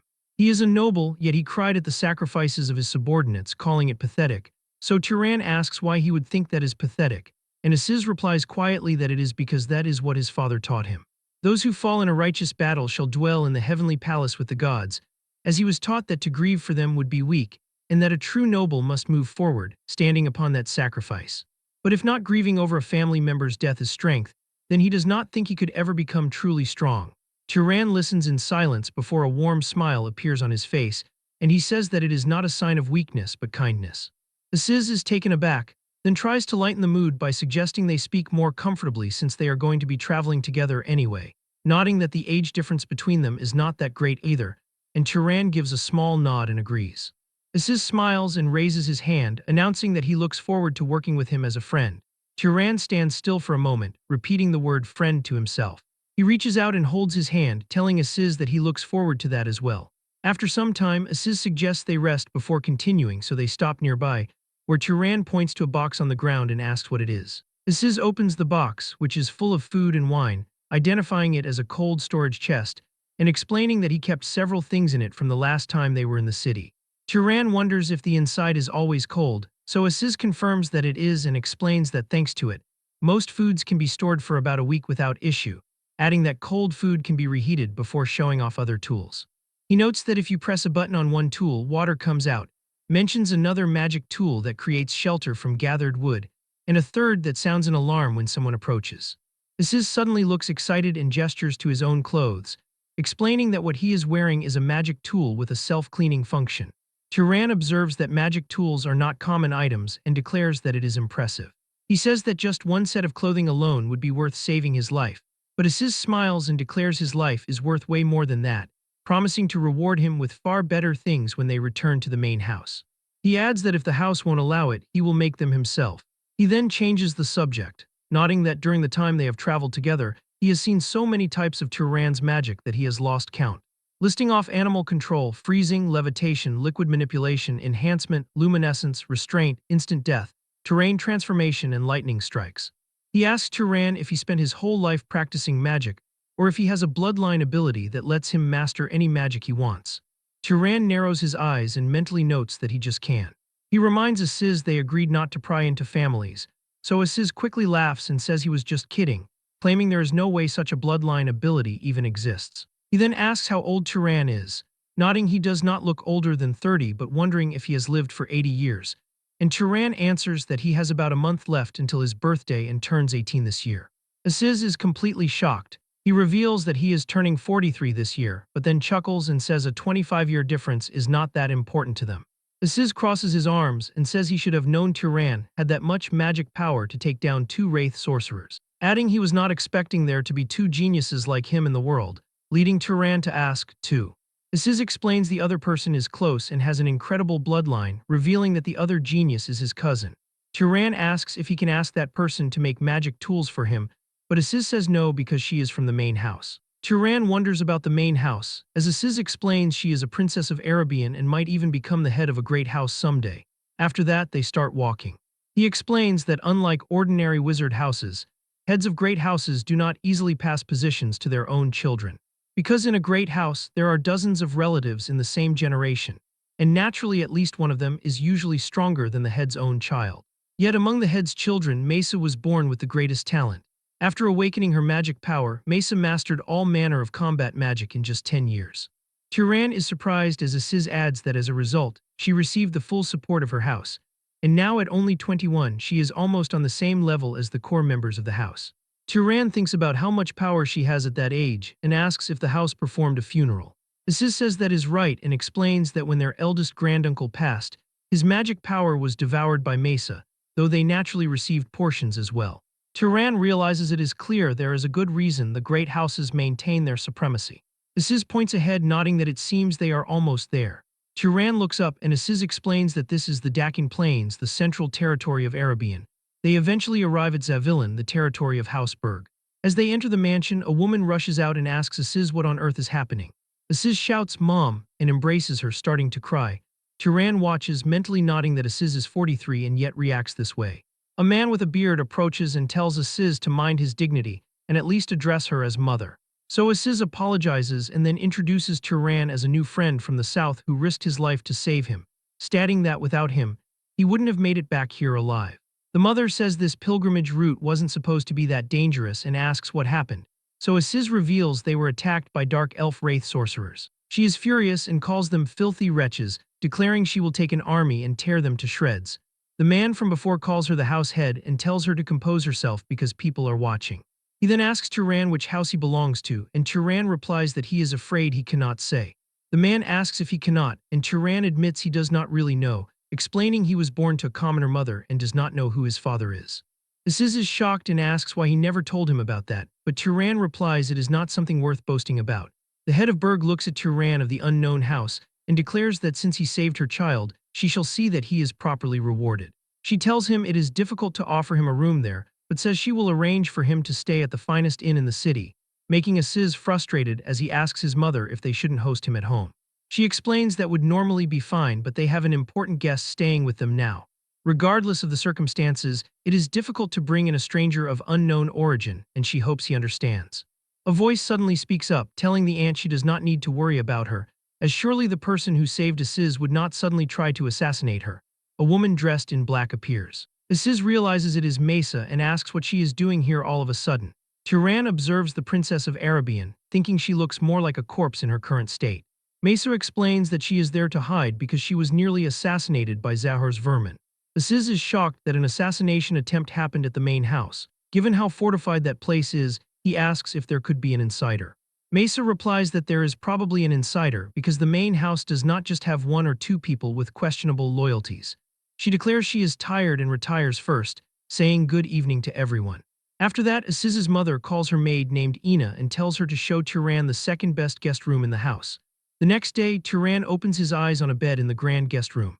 After resting, he walks through the hallway where he meets Aziz again. Aziz notes that Turan is up early as usual and asks what he is doing alone in the hallway. Turan points to a magic lantern on the wall and says he finds it interesting, so Aziz says he makes those every now and then for practice and tells Turan he can have one.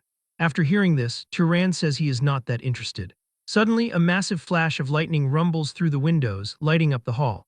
Turan looks at it in confusion, while Aziz explains it is Mesa practicing magic and notes she is always diligent.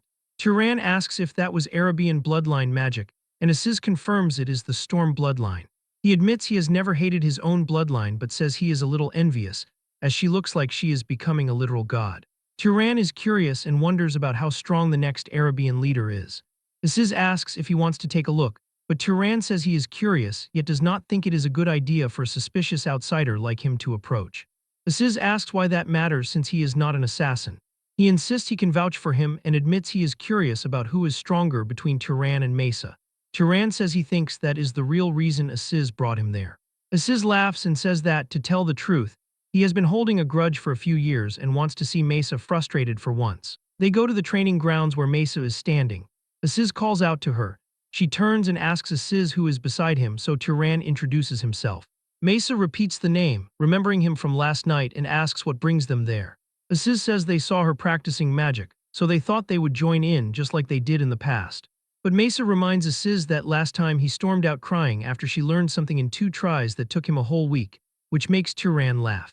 Aziz looks back at him and he quickly apologizes for laughing. Aziz asks Turan if he is mocking him too and then turns to Mesa. He declares Turan has magic talent second to none and suggests they have a duel. Mesa repeats the word duel and looks at Turan with a silent stare. Her eyes glow blue as her mana surges.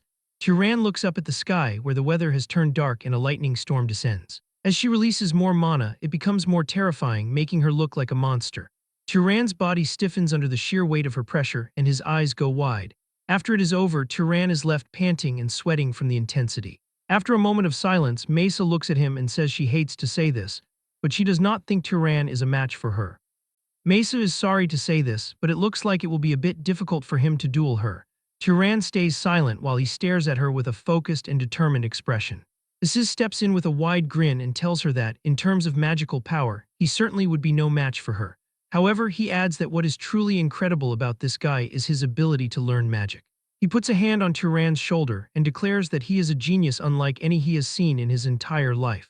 Aziz looks at her and asks if even Mesa herself probably does not reach that level of talent. She replies that since Aziz is praising him so much, they should see what he is capable of doing. Turan looks back at her and suggests a new method for their competition. He asks how about they each show a magic that the other probably does not know, and whoever can perform it faster wins. Aziz turns to her and says that it is a good method before asking for her thoughts. She heard Turan does not even know the magic of his own bloodline yet. She explains that it would be unfair if she used her innate magic, so she decides to leave that out of the duel. She tells them she will start first and steps forward on the training ground. Mesa taps the stone floor with her foot and creates a small sprout that bursts through the floor. Turan and Aziz watch as the tiny plant begins to grow rapidly and turn into massive vines that coil around the entire courtyard. Aziz shouts in terror as the vines wrap around him and lift him high into the air. He hangs upside down, while Mesa looks at Turan and identifies the spell as plant creation and manipulation magic, asking if he can do it. Aziz screams and begs to be let go because he is getting dizzy, but she ignores him and tells him to stay like that for a moment because it is fun. Turan reflects on the principles of magic while he looks at the vines. Fire creation magic is merely the manifestation of the phenomenon of burning, and water creation magic is simply the act of extracting invisible moisture from the air. Turan crouches down and places his hand flat against the hard stone floor. He thinks to himself that these vines are the same way, as the magic involves forcing seeds already planted in the ground to sprout rapidly. He realizes that in other words it is not creation, but rather growth. He tells the seed to grow, and a bright blue pulse of mana flows around it.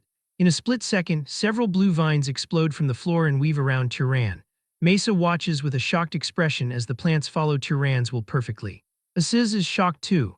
She realizes that given Turan told the plant to grow, he has independently discovered the true nature of this magic. She asks him if he happened to see this magic used somewhere before, to which Turan replies that it is his first time ever seeing it. Mesa HMPH and notes that the things Aziz said today actually turned out to be right for once, which is rare. She releases her magic, and Aziz falls to the ground, groaning in pain. She stands firm and tells Turan that now it is his turn to propose the challenge to her. Turan thinks to himself that using the Zahar's bloodline magic would be suicidal here. Suddenly, he remembers something and he reaches his hand out toward the tall grass. From the grass, a small rat appears and runs toward him. She watches it and asks with doubt if it is just animal control magic and if this is the best he can do. He catches a small rat and holds it tightly in his hand. He tells her it is hardly that and explains that this little guy here is just the ingredient for his magic. He uses his magic, he grips the rat as blue energy begins to pulse around the animal's struggling body. Its life force is drained and its body withers away. The rat turns into a dried husk within Turan's hand. He holds out the dead animal and declares that he is done with his magic. She looks on with a serious face before announcing that now it is her turn. She gestures with her finger and a second rat runs toward her. She grabs it and tries to use the same magic Turan used, but nothing happens to the rat. She closes her eyes and concentrates as she realizes this is not ordinary magic and wonders how he did that anyway. Aziz looks at the scene and asks why Turan would use that kind of disgusting magic. Turan admits that it was just the first thing that came to mind when he was asked. He looks at her and wonders if even a great family like the Arabian house does not know this principle well. Aziz tells her that it seems it is not working and suggests they just give the victory to Turan. Mesa tells him to shut up and asks him if he thinks she cannot do this. When using magic, the causality factor is an extremely complex element. If the phenomenon one intends to cause is something natural, the magic is more efficient. If the user clearly recognizes the cause of the magical phenomenon and the amount of mana is adequate, the spell succeeds. Among these, the capacity to perceive the cause of the phenomenon is an important factor that simultaneously influences the success rate and mana consumption. She just needs a little more time. One of the ways to compensate for the lack of causality is to invest a large amount of mana, filling the inefficiency with volume. Mesa tells the rat to rot while it is still alive. Suddenly, the rat in her hand shrieks as its skin turns to rot. The creature is turned into a mummified husk exactly like the one Tyran created. Aziz notes that it worked. She huffs and says in a tired voice that she really did it. Suddenly, she feels a sharp wave of exhaustion and her vision begins to blur. She collapses to the ground while Aziz screams her name and runs to help her. Tyran and Aziz crouch beside her as they look at her unconscious form. Tyran wonders what the reason could be and if she used too much mana during the spell. He reflects that people don't usually faint just from depleting their mana alone. At most, she should suffer from exhaustion since she lost even the strength needed to support her own body. He looks at her hand and realizes the problem, identifying that she is suffering from a lack of physical nutrients. Tyran lifts her in his arms and asks Aziz if there is no mage with a healing bloodline around here to assist them. Aziz tells him that there isn't anyone like that nearby. Tyran tells Aziz to have them bring water and salt to the ladies' room and bring the adults as well. As he carries her, he realizes that she is so light that he almost confuses her for a lamb rather than a person. Even the mana she used to barely sustain a body that shouldn't even be able to stand has been exhausted. After some time, Mesa opens her eyes and Aziz's mother, her auntie, rushes into Mesa's bedroom and screams her name, asking if she is conscious. Mesa asks why she is here. The woman explains that Aziz told her that she suddenly fainted while training magic with the guest. Mesa remembers what happened. The woman asks her if it is true and wonders if that man happened to do something to her. Mesa declares that no and says it was not his fault at all. She explains that it was just a small mistake on her part and that's all there is to it. Mesa begs everyone to leave because her head is throbbing with pain. The aunt stays for a second to tell her she made some soup and places the bowl on the bedside table. The aunt tells Mesa that she knows she does not eat because of magic, but says she needs to think about her health too. She tells her to try to eat at least a little before she finally leaves the room. Mesa watches her aunt go and then says a soft thank you. She then looks at the bowl and lifts it. She takes a spoonful of the warm soup and eats it. But she is struck by a terrifying memory of her mother and sister getting attacked. She remembers them crying out for her to save them because they believed she could do it. Mesa groans in pain and drops the bowl and it shatters when it hits the floor and she tries to calm herself. Meanwhile, Tyran is sent to lock up in the Berg family basement and finds himself at the temple of the limping goddess. He stares at the giant winged statue in the golden light of the basement. A guard dressed in black draws his sword and tells Tyran that both the doors and the walls are solid without a single crack, and he thinks they are like muscles trained for hundreds of years. He tells him to give up on any thought of trying to break in and leave. This man is Haram Berg. Tyran tells him that he understands and he was not even thinking about doing such a thing. Haram tells him that it is very solid and Tyran says yes, but Haram comes closer and says extremely. Tyran wonders if the guard is currently bragging to him. Haram suddenly performs a swift swing with his longsword and Tyran's eyes follow the movement. He gets curious and asks Haram what he is doing. Haram replies he is training. Haram moves his body in a rhythmic flow, performing a series of strikes and steps. Tyran watches closely and observes that there was no movement wasted. Each movement was the minimum preparation to apply the next force in his strike. Tyran asks himself if this could be the efficiency of a truly trained body. Haram stops his training and looks at Tyran. Tyran quickly apologizes, asking if he interrupted him. Haram says no and asks him what he saw in his movement just now. Haram gets extremely close to Tyran's face and waits for his answer. Tyran declares that he thought it was incredible. The guard steps back and explains that most nobles consider martial arts insignificant because it is easier to attack from afar with magic. It is all because their physical bodies are weak and their minds cannot dominate their bodies and rely on cheap tricks. Tyran says that unless it is a bloodline specialized in physical combat, like the Hercules strength bloodline, focusing on magical power ends up being a more efficient decision for them. However, he adds that when going through trials, situations eventually arise that you must face even if you want to avoid them. After that, Haram holds his sword out to Tyran and tells him to hold it. Tyran asks him if he really wants to give a weapon to a suspicious person like himself, even though he was sent to lock him up here. Haram smiles and says it does not matter, this weapon is just a piece of iron. He explains that what makes it a sword is the body of the one wielding it, and tells him that he cannot cut him with his weak body anyway. Tyran grips the sword in hand and wonders what he could even do with this sword. Haram looks at him. Tyran's entire body erupts with a massive aura of blue flame and mana. The intense power radiates from Tyran as he holds the sword and stares directly at Haram. Tyran flares his massive blue mana, holding the iron sword firmly in his hand. Haram looks at him and shouts that it is not right, telling him to stop pouring mana into the weapon.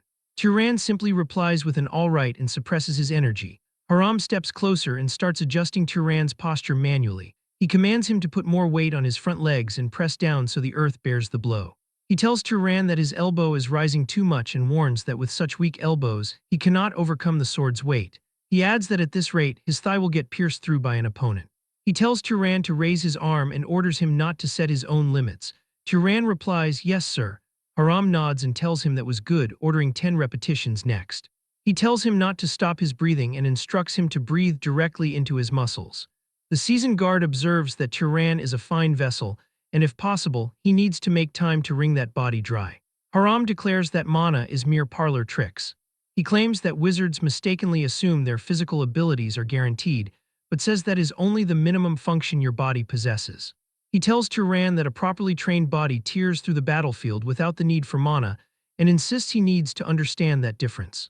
Turan huffs from the effort and says he will bear that in mind. Suddenly, Turan turns his gaze as the heavy doors of the temple open and spots Asiz's mother entering the room.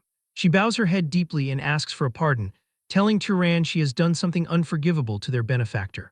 Turan remains composed and suggests he is the one who should apologize, guessing the young lady was unharmed. As a guest, his conduct was inappropriate. The head of House Berg explains that Mesa wanted to give him a proper apology, and she asks him if he would happen to have some free time. Later, Turan finds himself alone with Mesa in a grand parlor. She stands by a large window and reflects that this situation is troublesome, saying she heard Turan was trapped in the temple because of her. She tells him she is sorry for causing such unnecessary commotion. He walks toward her and says it was necessary, declaring he is just glad she is safe. She looks at him and asks about the magic from yesterday, specifically the one that makes animals rot, wondering if that is an undisclosed bloodline magic. She tells him the mana consumption was absurdly high and asks if he lied to her about it. Turan says no and explains that, if she understands the principle, she should be able to use it easily as well. She hums and notes it seems he won't teach it for free, but if he doesn't reveal the method, there is no proof it isn't bloodline magic, is there? Turan declares he does not particularly mind whether he wins or not. She looks confused and asks what he means, declaring that if things end like this, it would make her look bad as the Princess of Arabian.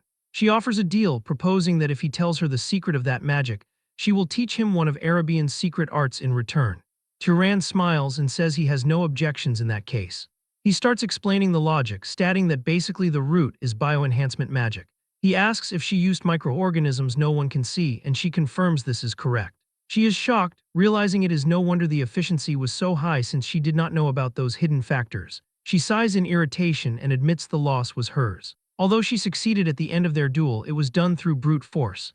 Turan suggests that he considered that part of the wager, but Mesa insists that is not right. She claims that when discussing magic skills, they do not include the amount of mana recklessly poured out. A little embarrassed, she asks if he can tell Asiz that it was a draw, as she does not want to see Asiz getting cocky about winning. Turan understands. She then decides to give him his compensation and picks up a comb. She demonstrates by rubbing the comb against a surface and explains that when objects rub like this, they attract each other. She looks at Turan with confidence and starts explaining why, but he interrupts her and declares this is static electricity. Her expression goes completely blank in shock as she asks him if he already knew about it, and Turan confirms he did.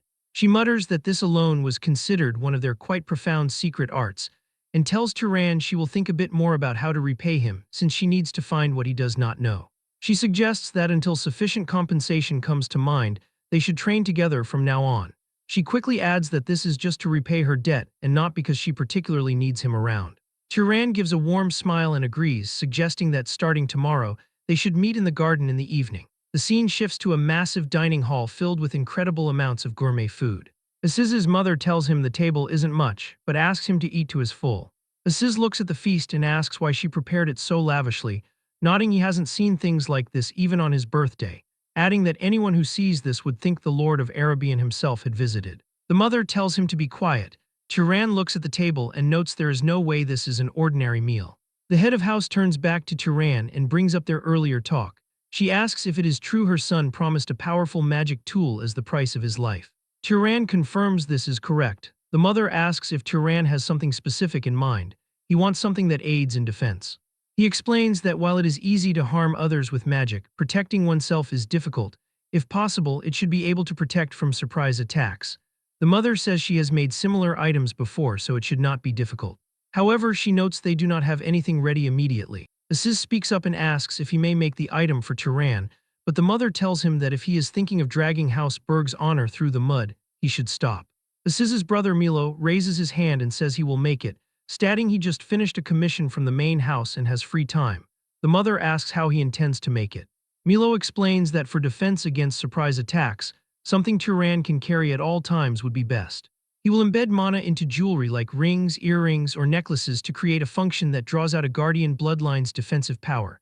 The mother notes that is acceptable and asks for the time frame. Milo answers 1 month. The mother mentions that while nothing is more unseemly than a parent bragging about their child, Milo is already a skilled wizard not far behind her. Turan realizes the gravity of the gift, thinking that a magic tool made by the head wizard of an enchanter's house over a full month is a bit excessive. He speaks up, expressing his appreciation but wondering if it is too much. The mother asks if it is excessive, then asks if it means her son's life is worth that little. It isn't excessive at all. She then orders Turan to stay as a guest at their house for the next month. She tells him to make himself at home and stay comfortably. The next morning, Turan and Aziz walk through the bustling streets of Zavillan. Aziz notes that it seems his mother has taken quite a liking to him. Aziz admits he talked more about Turan to her before bed, mentioning his talent and the fact that he never neglects his training. He reveals that originally she wanted to look down on him as just a wandering noble without backing, but her views shifted. Turan observes that it sounds like she is trying to recruit him into their house. Aziz confirms this, explaining that she gives generously, puts people in debt, and then introduces a pretty young lady as a way to tempt them. He mentions several adults in the house joined that way. Turan notes this is troubling. Aziz tells him not to worry and says the magic tool is just something nice to buy favor. He assures Turan he won't be forced into marriage even if he wants the magic tool, claiming his mother is not so lacking in refinement. He then asks what Turan has for the rest of the day. Turan explains he promised to train with Lady Mesa in the evening and asks if there is anything the matter. Hearing evening, Aziz says there is still quite a bit of time until then. He pulls Turan toward a different area, telling him to patrol with him instead. He promises Zavillan may not be the capital, but there is plenty to enjoy. He jokes, asking if Turan was planning to hole up in a corner practicing magic on a day like this. Turan admits that actually he was. Aziz tells him life is too short not to enjoy it, my friend, and drags him along. Aziz takes Turan to a casino with roulette tables and card games, but Turan refuses it. Later, they visit a lively bar for drinks and he still refuses. They wander through the market of the city. Suddenly, Turan stops and stares at the posters on a wall. His eyes widen in shock as he looks at the drawn face and thinks about Kjorn. He asks himself if it could truly be that Kjorn. After that, they go to see a drama where blades clash as they tell a story.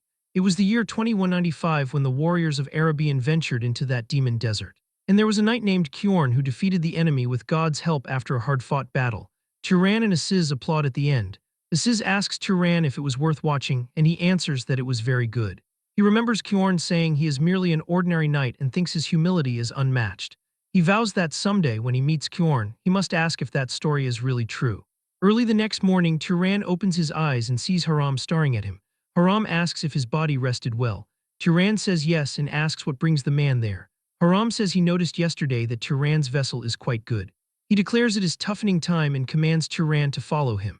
Turan asks if they are going to train, and Haram says the body does not grow stronger by lying around, but only when it is being tempered. He asks Turan if he does not want to do it. Turan agrees to go, thinking he will gain more that way than just playing. Aziz suddenly bursts into the room, shouting Turan's name and saying he heard there was a really fantastic performance today. He sees his uncle, Haram Berg, and is surprised. Haram looks at him and says they are heading to training. He tells Aziz that he must also temper that weak body of his and asks if he will come. But Aziz backs away with a terrified expression and lies, saying he was just out and came back now, so he has not recovered yet. He runs away at full speed. Turan watches him go and wonders why he is acting like that. But he soon finds out the reason as he is forced into a heavy weightlifting session. Haram looms over him as Turan push-ups massive plates. He tells him not to hear his body's cry and demands one more. Turan groans in agony. Haram scolds him, saying that if he yields after barely this much pain, then his mind is being dominated by his body's weakness. He commands one last repetition as Turan's muscles tremble. Finally, Haram says that is enough and lets him stop. Turan collapses on the floor, gasping for air. Haram asks if it is tiring and Turan gasps yes. Haram says Turan is fortunate because since he is a wizard, doing this once is enough. Turan wonders if it is different if you are not a wizard. Haram explains that an ordinary body weakens again over time even after being tempered once and needs constant trials to maintain it in that case. However, wizards have mana maintaining their bodies in optimal condition, so once forged into steel, it does not weaken. He smiles at Turan and declares he must be fully rested now. Turan looks at him in shock and tries to say he is still, but Haram's expression turns dark as he says he knows Turan's body does not lie. He shouts that Turan has rested enough and now he will teach him weaponry and combat. Turan screams in exhaustion as the training intensifies. The following days at House Berg were fulfilling indeed. He wakes up early to train with Haram in a special space where the body becomes several times heavier than usual. One misstep and you'll be buried in the floor. In the evening, he returned to the mansion to repeat magic training with Mesa. She shows him how to use finger friction to generate electricity as golden lightning crackles between her hands. And before he knew it, 3 weeks had passed. Turan tries to fire a bolt of lightning at a target, but it misses. Mesa watches from behind and notes he is struggling more than expected. Turan smiles and says it is because he isn't from Arabian. She admits it is hard for her to help too, nodding she never thought of aiming lightning magic in that way. She asks if it doesn't hit just if you shoot it, but Turan explains it is harder than one may think. Suddenly someone shouts Lady Mesa, and a man comes near them. That man looks at Turan and asks who he is. Mesa looks at the man coldly and says it is none of his business, asking what brings him there. She reminds him she told the main house that no one should approach her while she is recovering. He reveals that the patriarch has summoned her. She asks what it is and tells him to answer quickly, warning him to prepare himself to be punished if it's a trivial reason. The knight reveals the emergency, announcing that dark elves have been rampaging extensively in the south.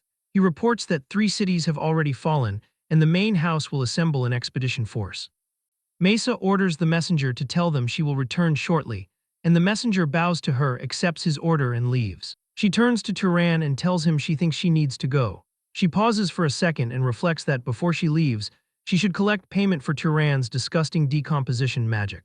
She suddenly gets an idea and claps her hands. She looks Turan in the eye and asks him if he knows that electricity flows through the human body as well. Turan is confused by this question and asks if electricity can really flow through the human body, which prompts Mesa to smirk. She declares that there is no way he would know as this is a secret of House Arabian. She suggests considering his debt paid if she teaches this to him properly, saying it will definitely be a great help, and Turan agrees. Mesa explains the fundamental theory, telling him that when a person sees or feels something, that specific part of the body sends a tiny electrical signal to the brain. She details that if it comes from the eyes, it travels from the eyes to the brain, and if it is a smell, it moves from the nose. Turan shuts his eyes to focus while he mentally traces these pathways. He realizes that a tiny electrical signal indeed flows through the entire body. If he can accelerate those signals transmitted through those pathways, he will achieve something incredible. He focuses on this tiny electrical signal more. And opening his eyes now, he can clearly notice those signals. A butterfly flies between them, and he can see its movements in slow motion and in more detail. She asks if he is able to do it and how it feels. He is impressed by this, wondering how this works and what it is. However, the effort causes a sharp strain and Turan gasps while clenching his forehead. Mesa laughs softly at his success, explaining he feels that way because he poured out his mana so recklessly. She mentions that while it will be hard to adjust now because of the headache, once he gets used to it, he will be able to maintain it for quite a while. He reflects on the value of the technique and states that no matter how much he thinks about it, this lesson seems far too valuable compared to what he gave her. She begins to float into the air and tells him to think of it as a simple investment since he seems to have talent. If he ends up learning an even more incredible spell in the future, she will collect it all back along with what he owes her now. She disappears into the distance while he watches her go in silence. The scene shifts to the Morgan City Center at the heart of the Dakin Plains, where knights and wizards of Arabian are gathered. A massive crowd of local people is cheering with slogans like "Glory to Arabian" and "Long live Arabian." Aziz remarks that even though it is just a departure ceremony to hunt dark elves, it feels more like a victory parade because of the enthusiasm. He suddenly spots Mesa on horseback and waves his arms, shouting for her to look over there. His father grabs his arm and tells him to maintain his composure as a noble. Suddenly someone shouts that the head of the house is entering. A tall figure walks through the cheering crowds. Turan looks at the man and identifies him as the current head of the Arabian house, known as Battle Arabian. He says that the head of the house does not look well at all and asks Aziz if he is always so pale, wondering if his health could be failing. Aziz recalls rumors that the Lord was severely injured while fighting the head of the Zahar house in the past, but since that was a long time ago, perhaps it is just because of his old age. Battle Arabian reaches his hand toward the sky, and people look at him and look up at the sky, and the blue light turns dark and gloomy as storm clouds gather instantly. A massive surge of golden lightning explodes through the clouds with a deafening rumble. The commoners start praying to the Lord of Thunder to protect his descendants. Turan looks at the sky and realizes this is the true power of Arabian. Even with his body in such poor condition, he easily covers the entire area, showing the absolute pinnacle of magic reached by a human. With determination, he thinks that one day he will reach that level as well. Sometime later, back in the workshop of House Berg, Milo holds out a leather-bound metal bracelet and says, "Here you go." He explains that just wearing it increases his physical stamina a bit, but if he injects mana, that level increases even further. Milo details that at its limit, it reaches a level similar to the nobles of the Guardian bloodline, but warns it consumes a lot of mana, so he should not maintain it for too long. Turan holds the magic tool and declares it is truly an incredible treasure. He notes that an object like this would not be common even among the great houses, and calls it an exceptionally well-made item. Aziz's mother says his name and asks if he has any interest in formally joining their house. Turan remains polite and says he is very grateful for the offer but thinks that would be difficult. The mother sighs and notes she already heard stories from Aziz. She reflects that since Turan has a lot to do, he would have a hard time settling down in one place. She tells him to consider her offer as an old woman's lingering attachments. Turan bows his head and declares he will never forget the hospitality he received. He says Aziz and the Berg family will be his friends forever. She nods and says yes, that is enough. As Turan prepares to depart and leave the house, Haram Berg and Aziz meet him. Haram throws a blade at him and tells Turan to take it. He explains it is a magical device with no major functions, but notes it is durable and the blade is quite sharp. Turan takes the weapon and thanks his master. Hearing the word master makes Haram proud. He gives a stern and wide smile and starts walking away. Aziz walks up and throws a heavy cloak over Turan's shoulders. Turan asks what this is, and Aziz asks if he wasn't jealous of his clothes before. He reveals it is a shirt and some pants made into magic items that do not get dirty easily and mend themselves if lightly torn. Turan smiles at him, and Aziz tells him that Turan is a good friend, not just because he saved his life, but because spending time together and seeing the way he lives gave him a lot to think about. He asks where Turan is planning to go now, and Turan says he will head east first. Aziz mentions Carmine is over there and shakes his head, advising him that if he can avoid it, he should not take a ship. He complains that the waves are truly the worst, and even the wine glasses end up dancing. Turan smiles to himself, thinking he would have to brave those waves to reach the land of Zahar in the Elril Desert, but notes he cannot say that out loud. Aziz tells him that someone as stubborn as he won't starve to death anywhere, telling him to return safely and pay him back for the cloak. Turan says yeah and leaves. He begins his trek through the tall grass. He reflects on being alone again as he walks with a large bag on his back. He decides to test the efficiency of his training. Turan activates his movement magic and takes a single step. He moves so fast that people do not even see him. To them, they only feel a gust of wind as he continues his journey. He covers an immense distance, passing through villages and cities and dashing through forests. After a long time, he comes to a stop. He is in a jungle looking up at a mountain and smells something. He first thinks that it is the smell of a campfire, but quickly realizes it is something far more disgusting, like the smell of burning flesh. His eyes go wide as he reaches that location. He enters a destroyed town and is shocked by what he finds, seeing ruins and wooden debris covering the ground. He walks through the town and sees rows of mutilated corpses of men tied to posts. He wonders if they could have been attacked by bandits because those dark elves should not have come this far. He looks at the surrounding area, and while investigating a ruined structure, he spots something. It is a basement entrance. He approaches it and looks at it, thinking that it is here. He grabs the doors of the basement and yanks them open. He looks into the darkness and what he sees shocks him. A young girl is sitting in the corner. She cries and screams in fear. He jumps down, holding up a hand and telling her to wait, declaring that he is not an enemy and came to help. The girl looks up with tear-filled eyes and asks if he is telling the truth. He replies yes and asks if she can tell him what happened, while the child weeps and claims that a wizard killed everyone. Turan asks if she means a wizard. But before the girl can answer, she collapses from exhaustion. He lifts her and reflects that fortunately it is nothing serious, as she is likely just exhausted from being trapped for so long. He decides he needs to get this child somewhere safe first. As he begins to carry her out, an arrow made of solidified blue mana is aimed directly at him. A group of warriors is surrounding him, and a girl wizard holding a magic bow glares at him with rage, calling him a murderous bastard and telling him to get on his knees. But Turan just stands there holding the unconscious child, not understanding what is happening.